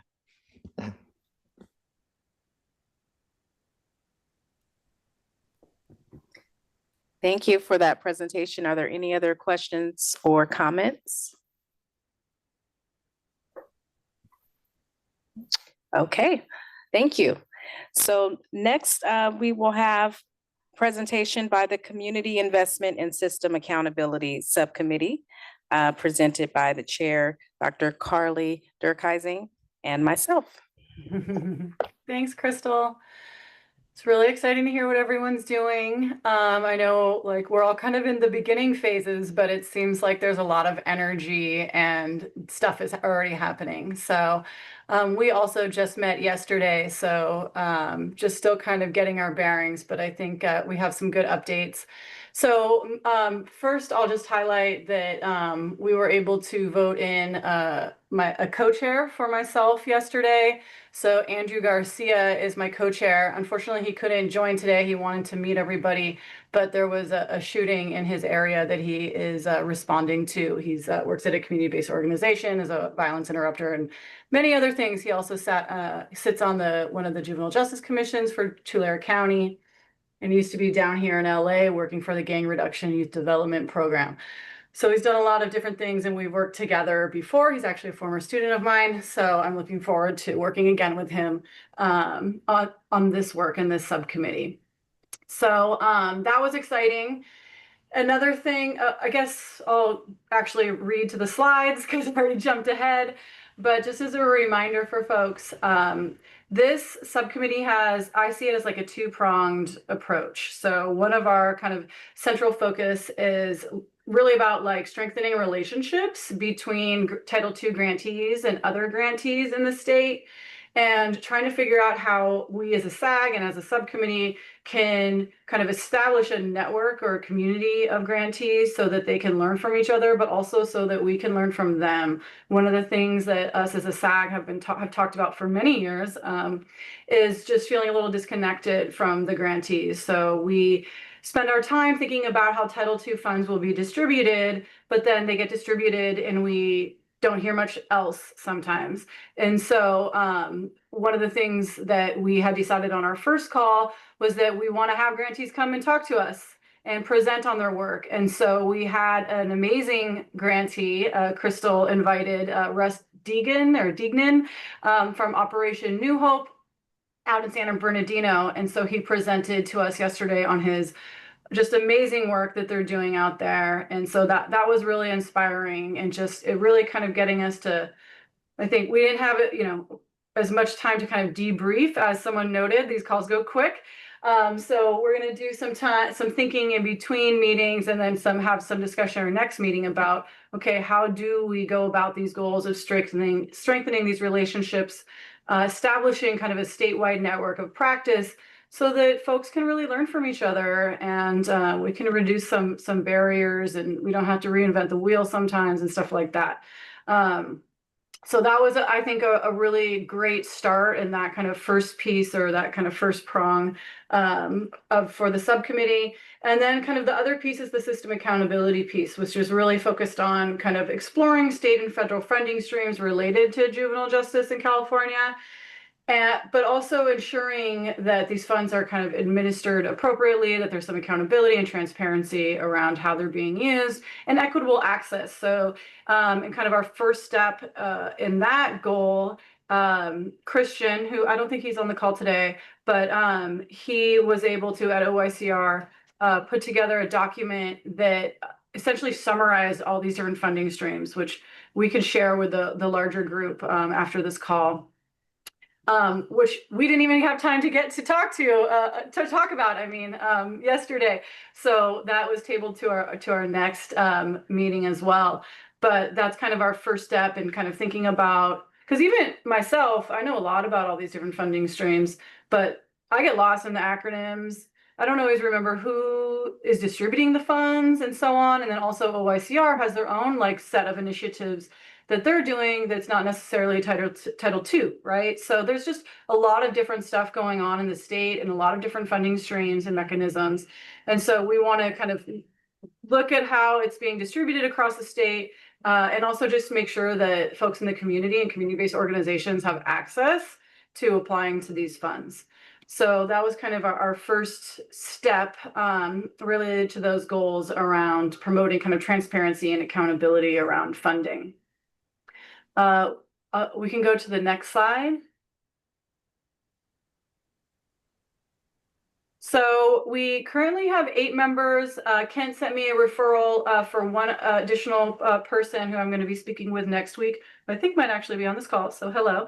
So I think we'll be 9 soon. And I think one of the things that I realized yesterday is that we might need a couple more folks on the subcommittee. So if anybody has any additional recommendations, like please reach out. Because we did have 3 absences yesterday, which I fully recognize life happens, and for very important reasons. But I just also I don't want to be in a place where if we do need to be voting on something or moving the work forward that we don't have a quorum or something like that. So I'll be optimistic in that the individual I'm speaking to next week is probably going to join. So I think we're probably actually at 9 out of 10, but we might be better. It might be better to get to maybe like 12 individuals. But we do have a really good, so opposite of Judge Back's issue. So we have a good representation across the state, I believe. So my co-chair Andrew's up in Tulare County in the Central Valley. Johnny Diaz, who just joined from ARC, is up in Madera County. We have a couple folks here in LA, me, Michelle, and Georgia Leap. And then Anthony Ortiz, he is in the Fresno area. And then Matt, I guess he's like Bay Area, but he is bringing a lot of wealth of information to the subcommittee as well. So I think that is probably all of my major updates. Crystal and Christian have been incredibly supportive, and we've been meeting in between. So we have a meeting in a couple of weeks to kind of think about how we can continue to move the just move the work forward. And I guess we can go to the next slide. So these are the areas of expertise that we're looking for. So for those of you who maybe are trying to think of someone who would be a good fit, so we really want someone who either with lived experience or someone who has either worked with youth, either within the system or in a CBO capacity, researchers with program evaluation experience, or folks with deep knowledge around these funding mechanisms, as well as current and former grantees of Title II funds. So for instance, Anthony Ortiz is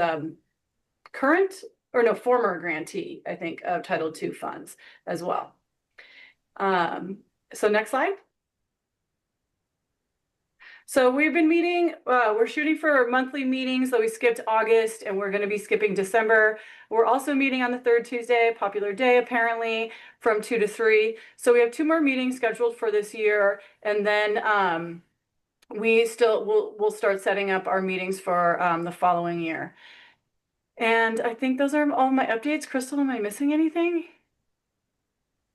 You've covered everything. So one of the things that we're doing for our meetings is inviting a grantee to present. So Russ was our first. So the next meeting, we will be having another grantee present. So if anyone is interested on this call in presenting, please reach out. But that's something that we're incorporating in each of our monthly meetings. So that's all the updates that I have. Any questions? Carly, you need one more person in your subcommittee. I just got a message from someone in the meeting that they're interested in joining. You sent me that person from yesterday, and then yeah, I think maybe just a couple more folks. I'm going to try to think about. I think actually what I need to do is think about kind of maybe what areas of expertise we might be a little bit short on. But I can reach out, Kent, if there's someone else that you're thinking of. Yeah, I think I have another person. Let's talk offline. Okay.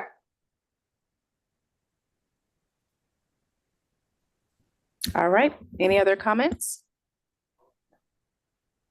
Okay, so we will now move on to the Youth and Emerging Leaders Subcommittee discussion. All right. And that is, I'm gonna be presenting on behalf of Tyreek, who's the chair of that committee. So I might not have the answers to the questions you have, but I'll do my best. So they call the Emerging Leaders Subcommittee. Yeah, we'll go to the next. Oh, wait, yeah, next.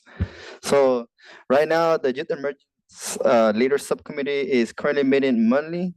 They are planning to meet every month at least to build consistency and momentum. So that is something that they're doing. I don't think they have days just yet, but I know they're doing it monthly. They want to have a shared calendar. It will create it's going to be created so everybody has dates in advance and can plan around school, work, and family schedules. This is a committee that is made up of leaders, so they are probably in school. They are probably dealing with different types of realities than all adults here we all face. So that's a challenge that they are trying to work around. So trying to figure out a calendar can consistently fit everybody and can be adapted and around school, work, and family schedules.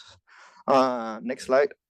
The current membership stands as it reads in the screen. There's 7 members, including Tariq. 6 of them are listed here. You could see in the list Juan Gomez, Isabella, Edwin Buraga, Ronaldo Villeda, and Clarissa Peña. So those are the current members. The goal is to grow this membership to 15 members statewide with representation from Northern California, Central Valley, Rural California, and not just Southern California. Right now, the subcommittee's involvement is considering placing at least 1 youth member from this committee in across the SACJJDP committees. So, to ensure that there's some type of leadership integrated throughout the whole council and that there's staff voice included in all the other committees so we don't miss anything. Leadership is currently preparing to select a co-chair. So they're looking for a co-chair, but there needs to be more youth to broaden the leadership pool. And the next slide. And right now, the geographic diversity is, there is a lot of people from Southern California right now, similar to how Dr. Carly had said in her committee. So they're trying to figure out how to get more people that are not just from Southern California. So maybe that's something I could work on and help support them as well. The scheduling, I think I talked about this already. They're trying to balance school, work, family commitments. And I think that's just been a main challenge, consistent challenge throughout the whole time they've been meeting. And yeah, I think the more youth members, they need to recruit more youth members. This is a committee that is a 15-member committee. They only have 7 of them, so they're not even at 10. So I think this committee needs real support in getting those people added to that and finalizing the co-chair and just support cross subcommittees. So that's the main thing they're going to be doing. And I think next slide. That's in this one. Some of the long-term goals for this subcommittee is obviously establishing a 15-member statewide leadership team with strong regional representation from not just LA, but all across the state. Build a leadership pipeline so young people, youth members can grow into roles across SACJJDP and other public bodies or agencies or entities. Want to ensure that youth representations, oh, I already said that. Want to make sure that we develop a youth-led feedback and accountability tools for Title II programs and state plan implementation. And lastly, they want to produce a report that includes youth voices from the Youth Advisory Board and the Youth Emerging Leaders Subcommittee. So yeah, go to the next slide. And some of the next steps for this committee is obviously they need to build their membership, which I'm happy to step in and support. So continue outreach into they could fill that number, plan for their meetings, and to build a leadership beyond the one that they currently have with the chair. So that's all I got for this presentation. And now I'll open it for questions or comments on the Youth Emerging Leadership Subcommittee.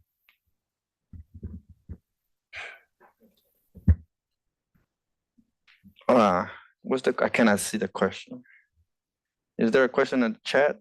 Can someone read it or? Question in the chat, how does the Youth and Emerging Leaders Subcommittee differ from the Youth Advisory Committee? That's a good question.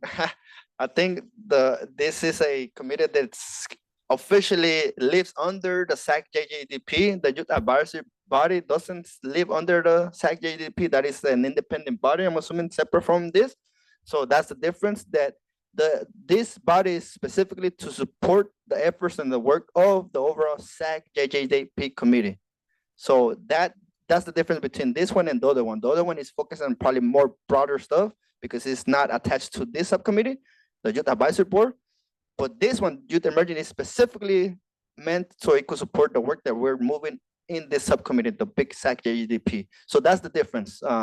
And the goal is to have this youth emerging leadership, obviously meet, do their thing, but also have those young people in all across the other communities. That's the whole concept of it. But that's the difference. I don't know if it answered the question, but the difference is that this committee is under this one and the other one is not under this one. And they're probably working on broader stuff that doesn't just live under the SACJJDP perimeters. Is that a good answer? Any other questions or comments on this Youth Emerging Leadership Subcommittee meeting, committee, I mean?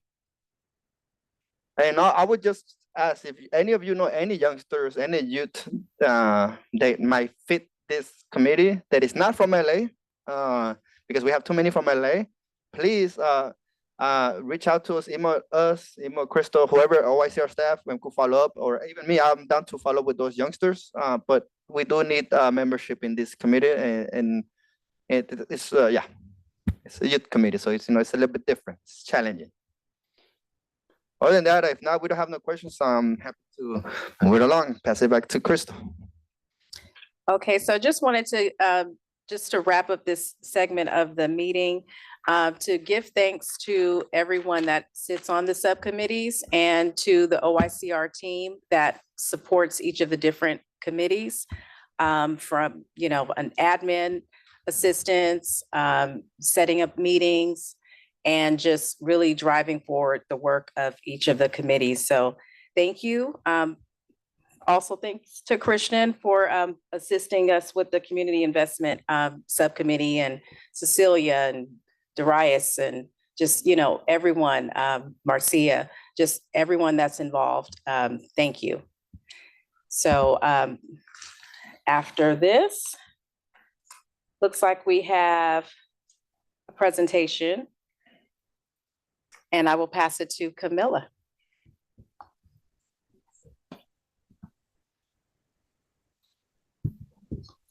Camilla and Director Lucero will be presenting on the OICR data, the 2025 DJJ realignment report that OICR recently released.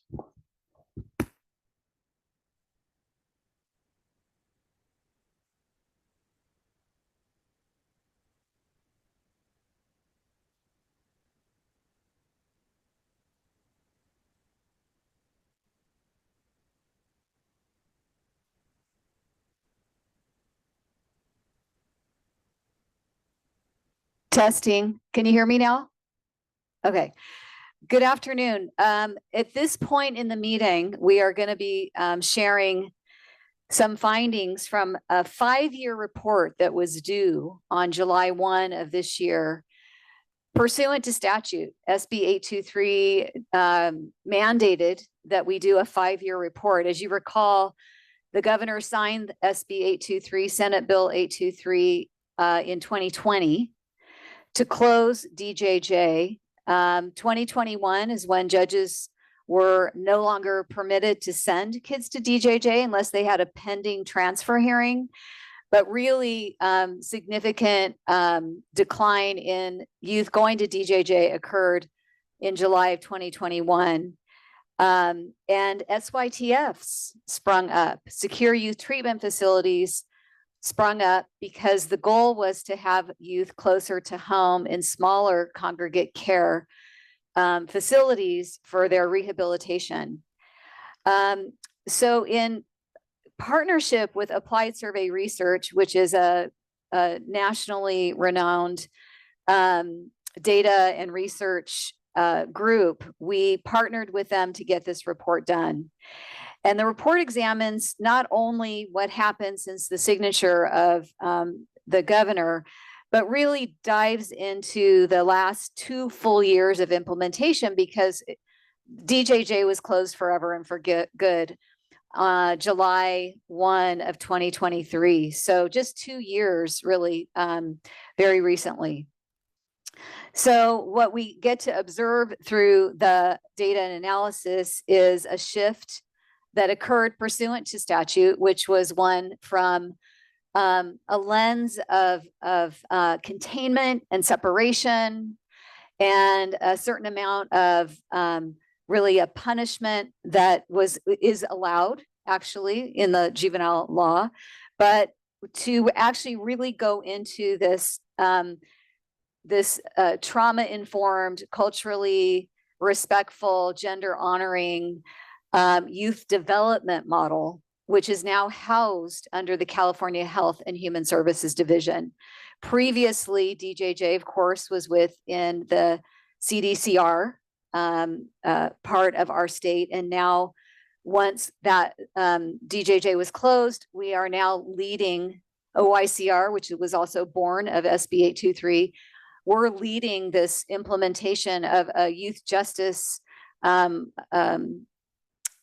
culture that is really steeped in adolescent development, responding to youth as youth versus kind of like this mini adult model. We have to remember that the original model was adult-centric, male-centric.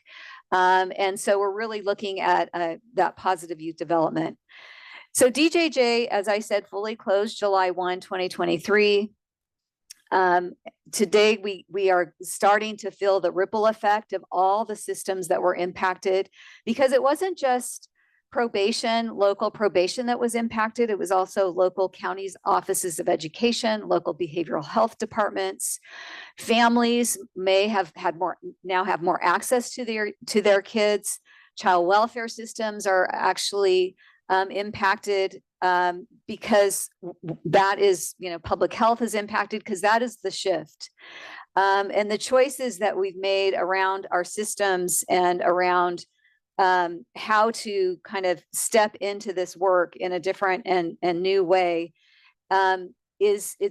you're gonna see some of the findings that show that it's appreciated by the different system stakeholders, and I would even venture to say it's very inspiring work.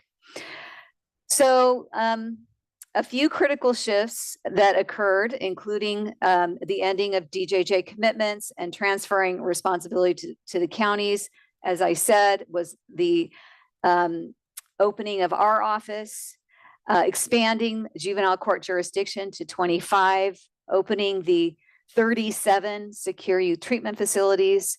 They are not in all 58 counties, and you'll hear more about that in a moment. And these are major changes in how we operate. We have now less restrictive programming. The youth does have the ability, if probation recommends and the court finds that it's time and appropriate for the youth to step into the community to serve some of their baseline commitment in the community. That is an opportunity that is now available under SB 823. So there's been significant challenges.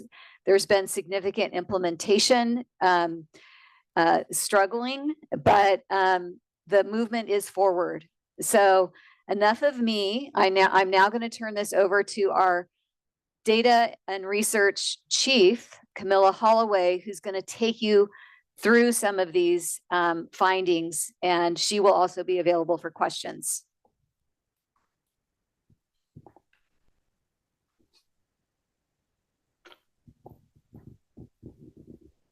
Thank you, Director Lucero. Yeah, thank you. Okay, good afternoon, everyone. Today, I'll be walking through our granular findings of the 2025 DJJ realignment report, focusing on what we've learned since the closure of the Division of Juvenile Justice under Senate Bill 823.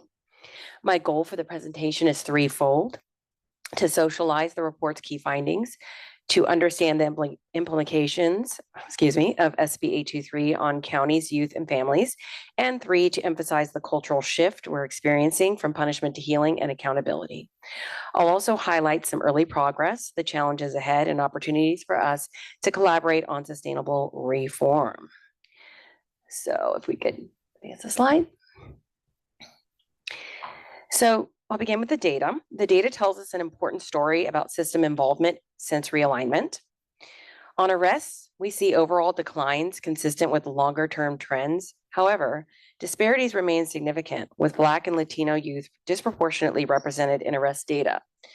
For example, juvenile juvenile felony arrests have been declining, with an especially notable 86% net decrease between the highest peak in 2007 at 66,191 and the lowest count in 2021 at 9,132.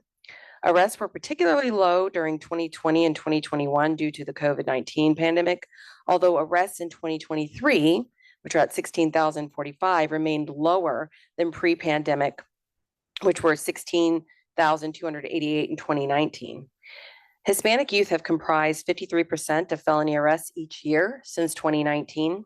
Additionally, more than one quarter, 26%, of juvenile felony arrests in 2023 were Black/African American.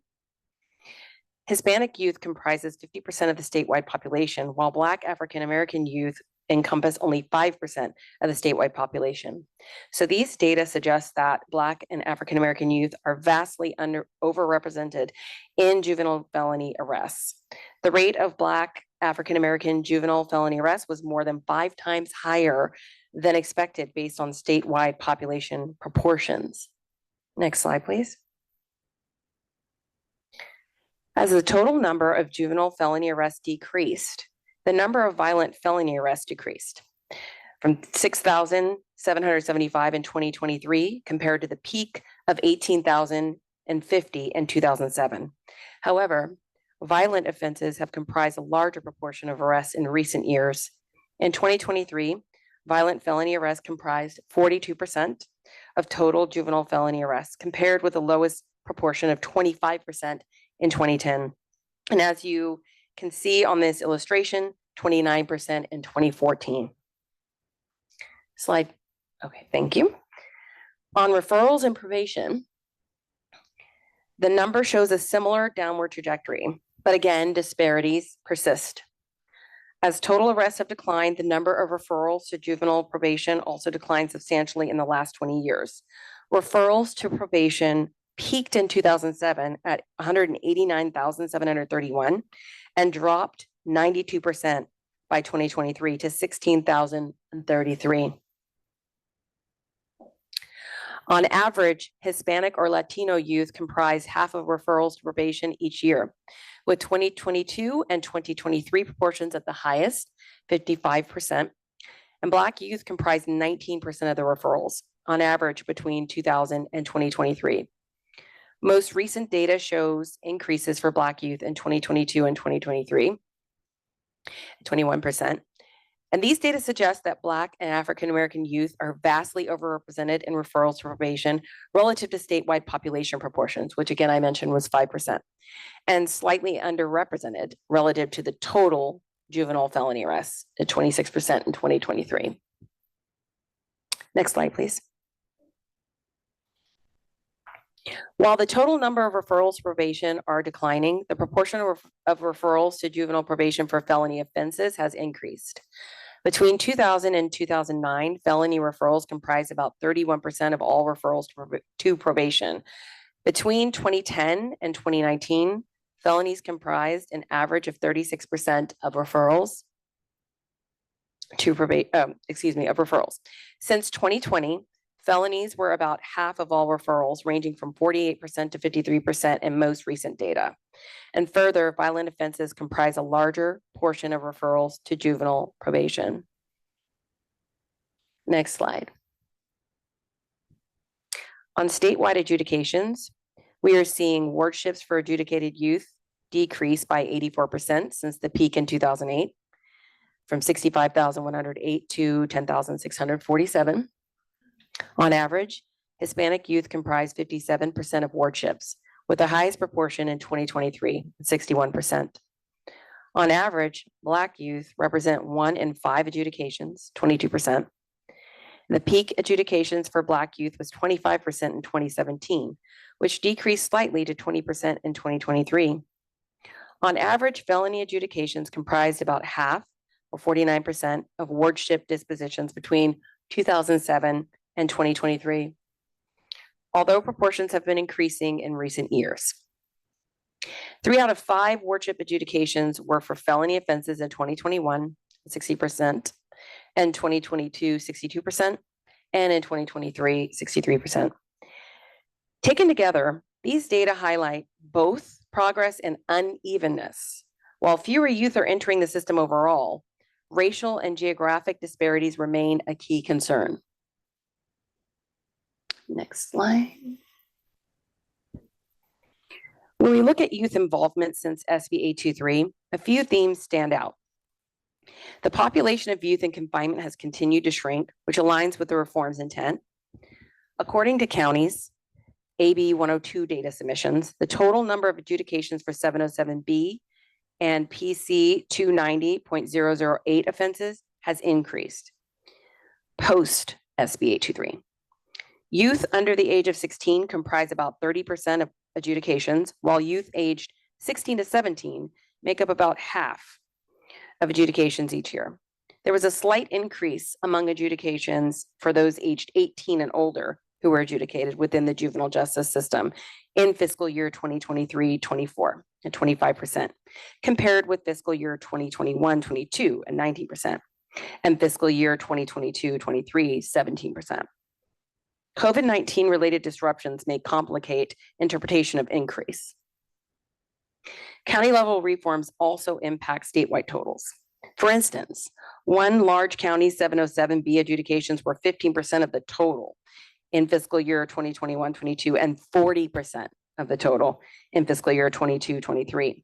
As a result, this county's age composition may impact the changes in statewide proportions and may not represent the patterns across all counties. There is also a shift, next slide, sorry. There is also a shift in types of cases being handled at the local level. Counties are now responsible for youth who previously would have gone to DJJ, often with more serious or complex needs. For example, counties report on post SB 823 and their AB 102 reports for all youth through the age of 25. Since fiscal year 2021-22, an average of 213 youth had a transfer hearing ordered, and on average 113 transfer hearings were held. The total number of youth transferred to adult court has fluctuated slightly, with an increase from 34 transfers in fiscal year 2022-23 to 50 in fiscal year 2023-24. However, these patterns should be interpreted with caution, as many counties were in early transition periods during fiscal year 21-22 and fiscal year 22-23, and the global COVID-19 pandemic had a prolonged impact on court operations. County judicial reforms also impact how cases are handled. For example, one large county's adult transfer hearings comprised an average of 9% of statewide hearings each fiscal year. Additionally, this county's transfers to adult court increased from 4% of the statewide total in fiscal year 21-22 to 14% in fiscal year 2023-24. Thus, statewide patterns may be disproportionately attributed to certain counties and are not consistent across the state. Next slide is that total DJJ commitments and SYTF commitments following the closure of DJJ statewide. So between 2017 and 2021, there were an average of 278 DJJ commitments, with a peak in 2019 at 334, and a decline in 2020 and 2021, likely due to decarceration efforts related to COVID-19. The transition period showed a gradual increase in SYTF commitments in fiscal year 2021 and fiscal year 2022-23, which may show a post-COVID rebound, as well as emerging sites and practices within counties. However, there were 386 SYTF commitments reported for fiscal year 23-24, which is 16% more than the 2019 DJJ commitments pre-COVID peak. Some stakeholders raised concerns that more youth are committed to SYTFs than would have been placed in DJJ prior to its closure. For example, one county reported that they historically had 2 or 3 youth at DJJ, but currently have approximately 20 youth in their SYTF. Another court stakeholder shared that while they typically had about 50 youth at DJJ, they now have 80 youth in their SYTF. suggesting to them a substantial rise in secure treatment placements. This change underscores the importance of ensuring counties have the right supports in place, staffing, treatment programs, and data systems to manage these youth successfully. So now let's talk about what the data shows about disparities. This is one of the most critical parts of the report. Disparities remain deeply entrenched. Black youth, for example, continue to be represented in confinement at rates far higher than their share of the general population. So roughly 30% versus 5% in the statewide, being 5% of the statewide population. Latino youth also face significant disparities, as they are at roughly 60% versus being 50% of the statewide population. What this tells us is that while realignment has shifted structures, it has not by itself resolved the inequities baked into the system. To truly transform youth justice, we must prioritize racial equity as a central goal of reform. So now let's take a look and talk about the science behind the reform. The science is clear. Adolescent brains are wired for risk-taking, but they're also wired for growth and change. Trauma plays a significant role in behavior, and punitive responses often harm rather than resolve it. Research shows that positive interventions, things like mentoring, therapy, and community-based supports, are far more effective at reducing recidivism than punishment. And we know that adverse childhood experiences, or ACEs, are strong predictors for future justice involvement. This underscores why a healing-centered approach is not just the right thing morally, but also the smart thing operationally. Next slide. So a new restorative approach. So what does this shift look like in practice?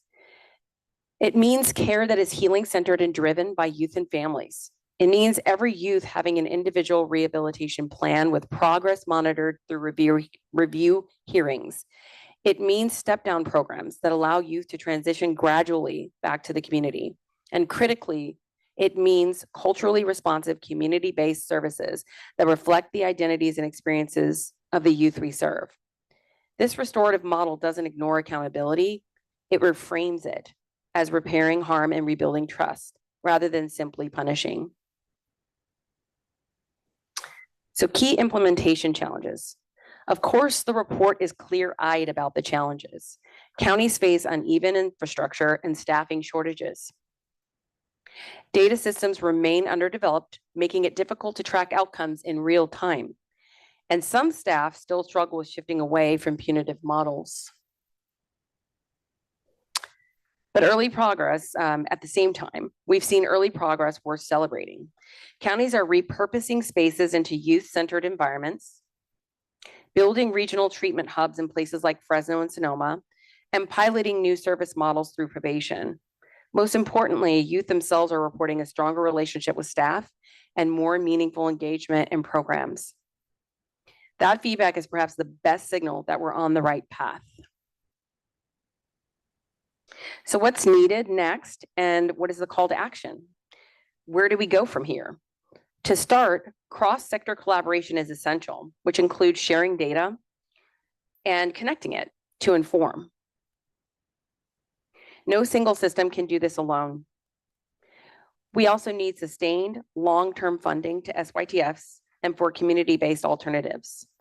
Further, we must elevate youth and community voices, making them central to planning and evaluation.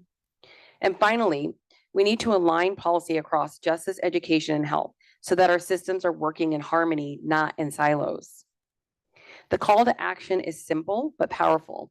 We need to lean into culture change, and that means prioritizing healing and accountability over punishment, investing in infrastructure, staff, and data, and working together to ensure that every young person in California has a real chance to thrive. Thank you. I will now hand it over to Chair Mendoza. Thank you for the presentation. I think that was a great presentation, information. Do we have any questions from the members?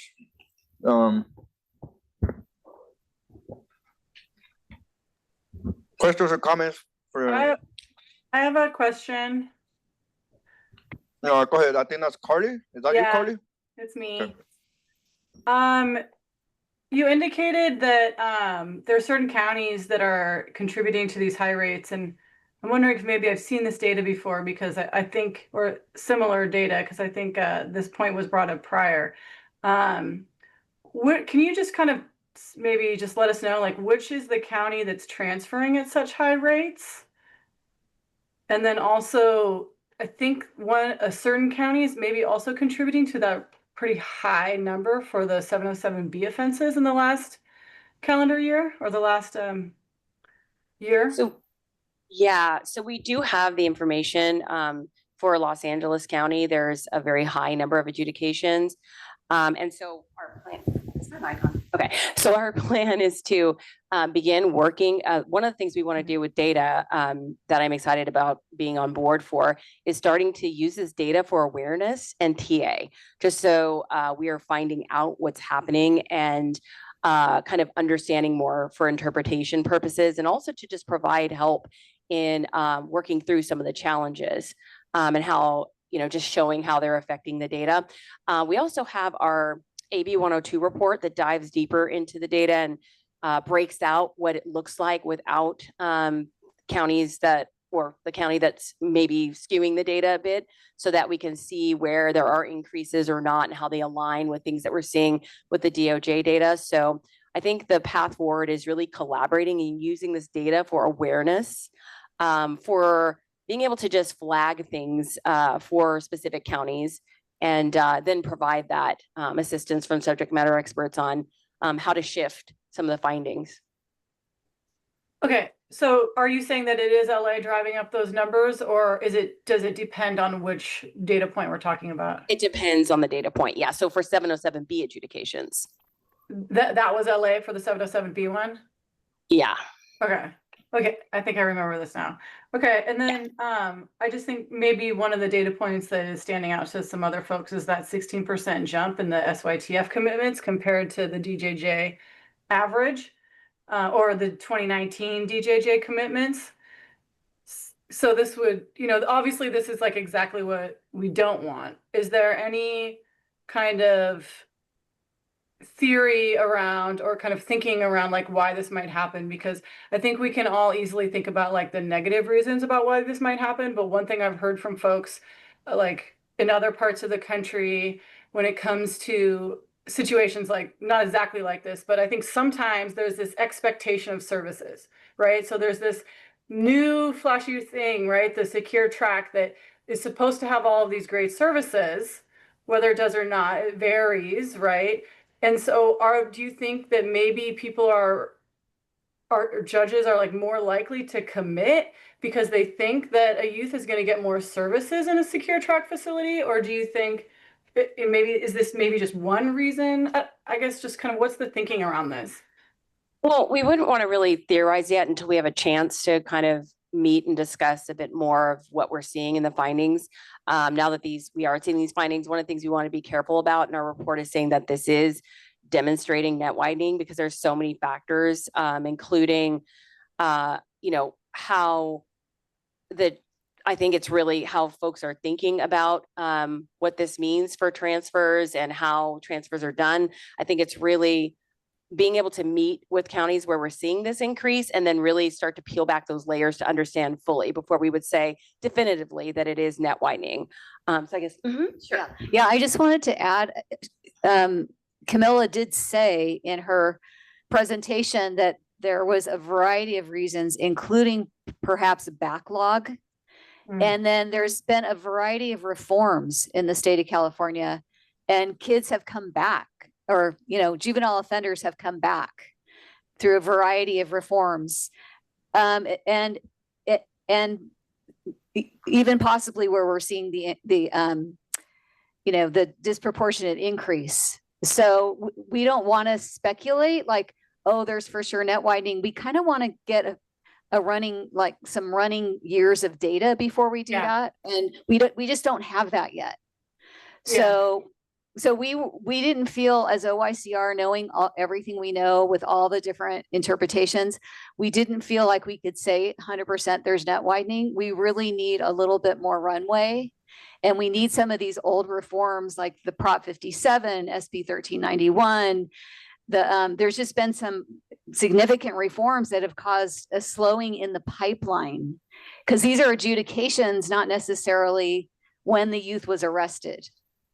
Yeah. Okay.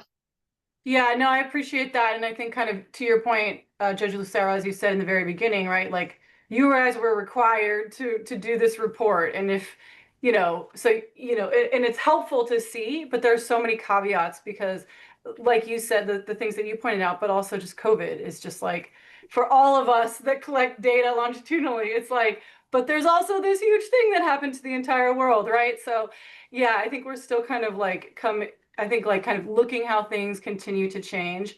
And I wasn't expecting you guys to had like, oh, this is why this is happening or anything. I was just wondering if there was like some more thinking around it. But I also, Camilla, like to your point about wanting to go into different counties that maybe some of their numbers like look spiked right now and kind of figure out what's going on. I think that's a great idea. And I think like also doing the opposite would be super helpful. And I'd love to hear like for the counties whose numbers are quite low, like what are they doing? And how did they get their numbers low too? So thank you very much. Yeah, you're welcome. That's definitely part of the plan with the data, is to definitely use that data to then go back and discuss these things to find out where the trends are coming from. So we're not trying to theorize or draw conclusions without that basis. And also, I just want to flag for everybody that the AB 102 data and the report is going to be coming out soon. That will also talk about a lot of the differences and things that we found in the data. So you can also dig a little bit deeper there as well. And a lot of what the director said about the changes in reform that have an effect as well in the numbers. Go ahead, Dr. Davis. See your hand up. Oh, yeah. Well, thank you for the report. It was very enlightening. And I think that it would probably be beneficial if actually the Red Subcommittee could maybe also have maybe a, maybe not as much, but definitely have a presentation as it relates to disparities. I think the thing that was unsettling for me was hearing about the disparities, and especially with the reforms that you were talking about, and the disparities continuing. So with Black youth, I mean, there's disparities have been in place for decades, and so so it's not like the reforms, inconsistently application of the reforms somehow highlighted some situational disparities, but it seems like it's just a continuation of what's been happening systemically, like I said, for decades. And I've been interested in this for the last 25 years.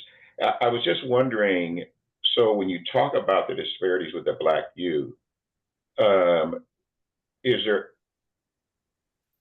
the disparities generally across the state, or are the disparities kind of situated in certain counties that may be, influencing the numbers? I would really be interested, and if you can highlight disparities in certain geographic areas, certain counties, can we identify who that is? And I know you told Carly, and I understand that during the research, is that you don't like theorizing, with preliminary outcomes. But I just wonder, is there any kind of analysis or discussion or kind of interpretation of the findings as it relates to this ongoing disparity? I mean, it's huge, about 5% of the population and such a huge number of adjudications. That's really troubling, and it's troubling that the reforms didn't change it. So if you could provide some feedback on that, I'd appreciate it. Well, we can definitely take this back and discuss a little, I think, offline, but the data that we looked at right now, we don't have a by county analysis on that that I can share at this point. Most of what we presented in the report was the statewide. But yeah, I mean, that's something I can look into and take back to you. Yeah, I just wanted to add to that. It is all over the state. And sometimes when the county is smaller, it actually looks worse, but it's not worse. It's just that there's so few kids that want, even under 5, youth of color starts to skew the disproportionate impact. So it's really important that we're careful with our analysis, because we want counties that have very few kids of color to not be penalized when they have 1 or 2 and it starts looking like they did something really egregious from year to year. I also want to say, Dr. Davis, that this is a historical issue all over the state. And what OYCR believes is that we can begin to right the ship by offering access to equitable things like education, workforce development, having youth spend the least amount of time in the very high secure setting. When it's safe, having them matriculate back to the community. So we're trying to right the ship. Maybe we can't, none of us really can, in this room anyway, can help what comes into the front door. But once we have the youth in our care, we can begin what we, the job of raising them in a way that we would raise our own kids, which is to make sure they have what they need as adolescents and emerging adults. And so that's why we have an educational health team. We have a workforce development staff. We work very closely with many counties across the state to really give high environmental stimulation, trauma informed to the youth in their care, and then help them step back into the community, held, welcomed, supported, and recognizing that as Camilla said originally, that this is a very impressionable time for the youth. And not only are they subject to peer pressure negatively, but they're subject to peer pressure positively.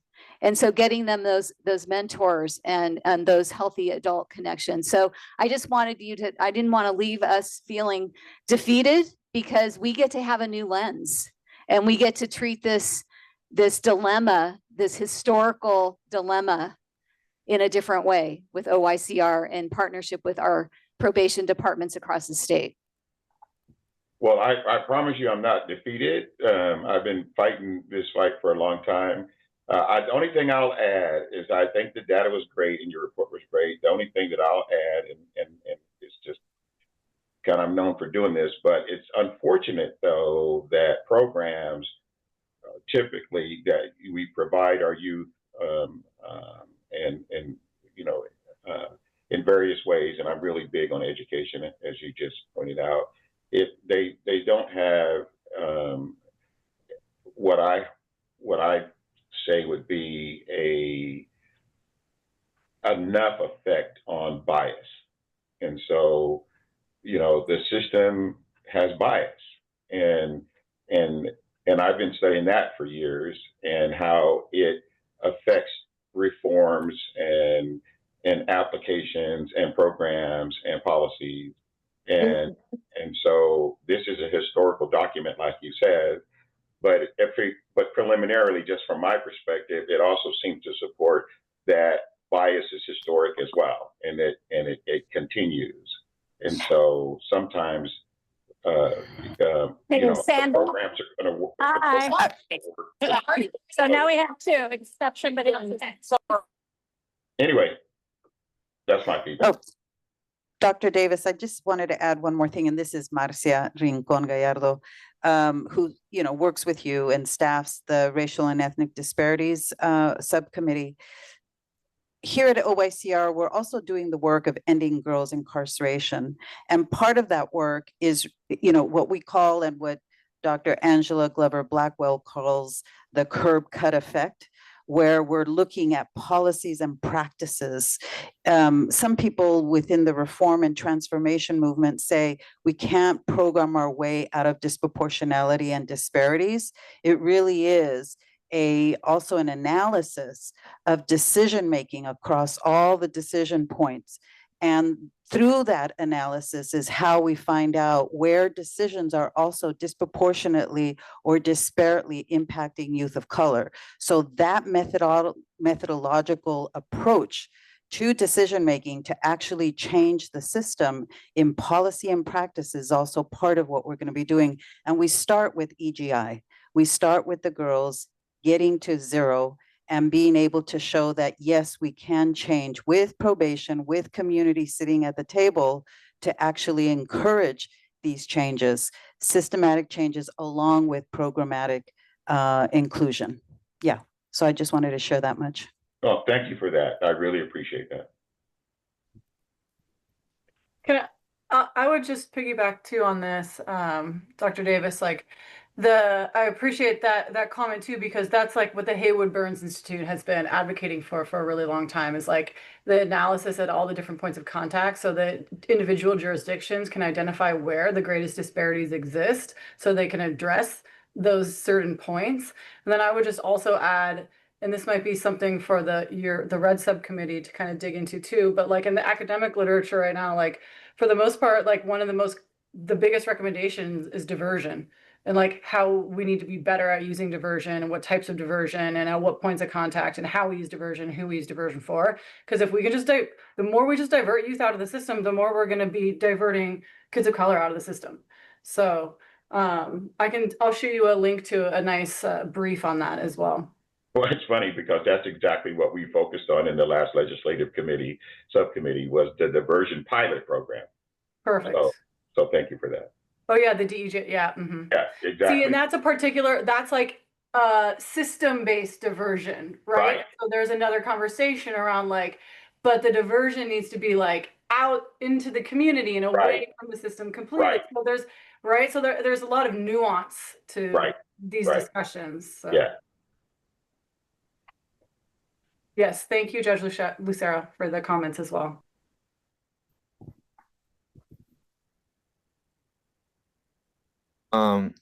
Any other comments from the members?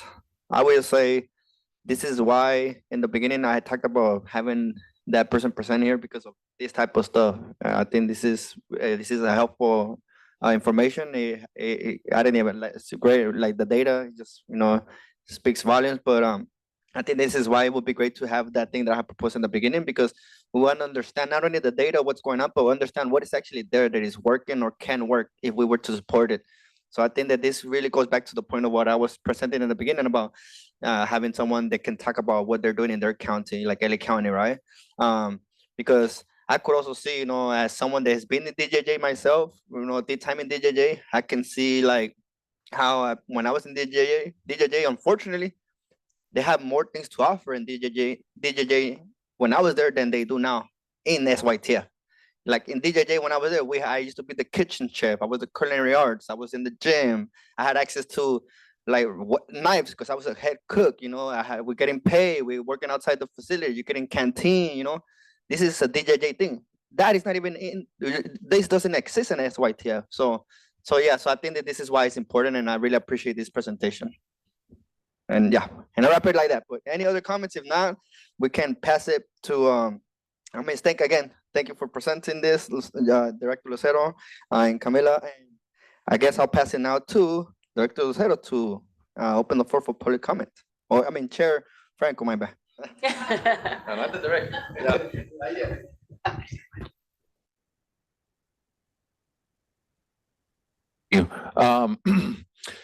So we will be moving along to public comment. We're about to open the floor for general public comment. When we begin, I'm going to call for the first comments by any of our young people who are in attendance, including members of the Youth Advisory Board. After that, we will call for comment by members and subcommittee members, and then we will open the floor to the general public. But before we do that, we're going to get a reminder about instructions from Tara. Okay, thank you. If you're joining via Zoom, Once again, just raise your hand in Zoom and we'll call upon you to make comment. If you're joining via phone, you can dial *9 to raise your hand. And when you are asked to unmute, you can do so by dialing *6. If you're in person, raise your physical hand. We'll call upon you to make a comment. If we miss your comment or you'd like to share additional feedback, please email sacjjdp@chhs.ca.gov, and I will put that email address in the chat again. A reminder that there's a 2-minute maximum for public comment, no matter whether you're in the room or on Zoom. And we welcome anyone for public comment during this period, including those who have made comments in the chat during today's session. I'll pass it back to Vice Chair Franco to open the floor. Thank you. Can I first ask if there are any comments from any youth in the attendance today? Any members of Youth Advisory Board? Do you have any questions or comments? Going once, going twice. Okay, thank you. I would like to move on and invite any members or subcommittee members to provide comment now.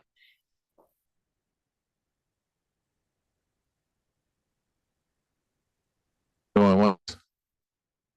Okay, going twice. The floor is now open for comments from any members of the public.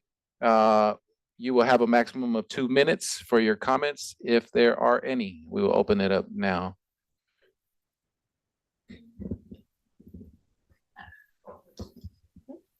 Okay. Hello, can you hear me? Okay. Good afternoon, Chair Mendoza, Vice Chair Franco, and members of the committee. My name is Ruby Lizarraga, and I work with the Anti-Recidivism Coalition in Los Angeles. First, I want to thank you for allowing the public to be here and to listen. Since California closed its state youth prisons, DJJ, counties are now responsible for young people in the system. Today's meeting represents an important step in that transition. As you've reviewed the DJJ realignment report and taken action on your bylaws, I want to lift up the ongoing responsibility this committee carries. Ensuring realignment fulfills its promise of rehabilitation and community-based support rather than simply recreating DJJ at the county level. For example, in Los Angeles County, there's a proposal called the Global Plan that would move all girls and gender expansive youth into a single facility, Campus Kilpatrick. While this is described as a consolidation of services, the reality is that Kilpatrick is in a very remote location, which will make it much harder for families to visit, for youth to attend court or medical appointments, and for them to remain connected to their communities. Simply moving youth between facilities in this way risks replicating punitive models under a new name. Additionally, concentrating all girls in a facility that was historically designed for boys raises serious concerns about equity, safety, and whether their developmental and programmatic needs will truly be met. SACJJDP may not control these county-level decisions directly, but you have a powerful role in shaping statewide priorities, monitoring compliance, and directing funding toward prevention and diversion. Your votes and the policies you advance today will help determine whether California invests in true alternatives to incarceration, housing, education, workforce development, mentorship, mental health care, and restorative justice, or if it continues to rely on outdated punitive approaches. As you move forward under your updated bylaws, I urge you to embed accountability to racial equity, youth voice, and public transparency in everything this committee does. These cannot remain abstract principles. They must be lived commitments guiding your oversight and funding decisions every step of the way. Thank you again for your time, your willingness to listen, and your ongoing work to build a more just and rehabilitative system for California's youth. Thank you so much. Great job. We have a comment from Ron Hansen out of Butte County. Welcome, Ron. Hi, thank you. Just a quick acknowledgement of the tremendous work that you at OICR and subcommittees are doing. One of the things that would help smaller communities, smaller counties, and smaller jurisdictions is the ability to find out resources in other JJCs throughout the state. And to that end, having a network that we can contact other JJCs directly so that we don't have to reinvent the wheel as we're moving forward with our own work. Any kind of a clearinghouse or something like that would be helpful. The new, what are we calling it here? The California Juvenile Justice Commissioners Collaborative, I think, is working toward that end, but I think any support that OYCR could provide that effort would be valuable. Thanks again for your work. Thank you very much, Mr. Hanson. Very well said up there in Sutter Butte County. Thank you. Do we have any other questions from the comment? Any other public comments or questions? Going once, going twice? Do you guys see any? No, no, no? Okay, well, thank you. I think that concludes our public comment portion. I will pass it back to Chair Mendoza for any final announcements and to adjourn this meeting. Thank you. Thank you, Franco. So yeah, thanks everybody. Our next SACJJDP meeting is gonna be on Wednesday, December 17th. So please mark your calendars and please try to be here. It's important that we meet. This is probably gonna be the last meeting of the year from now to December. A lot of subcommittees are still gonna probably be working and meeting and doing their thing. So please mark that on your calendars and make it for the next meeting. Please post any announcements in the chat that you may have at this time. If not, it's all good. And just want to thank all the members for being on the meeting, for the presenters, the members of the public for being here in person and in virtual screens. And thanks to the members and of the OYCR team, all the staff for all the hard work of doing this. And yeah, and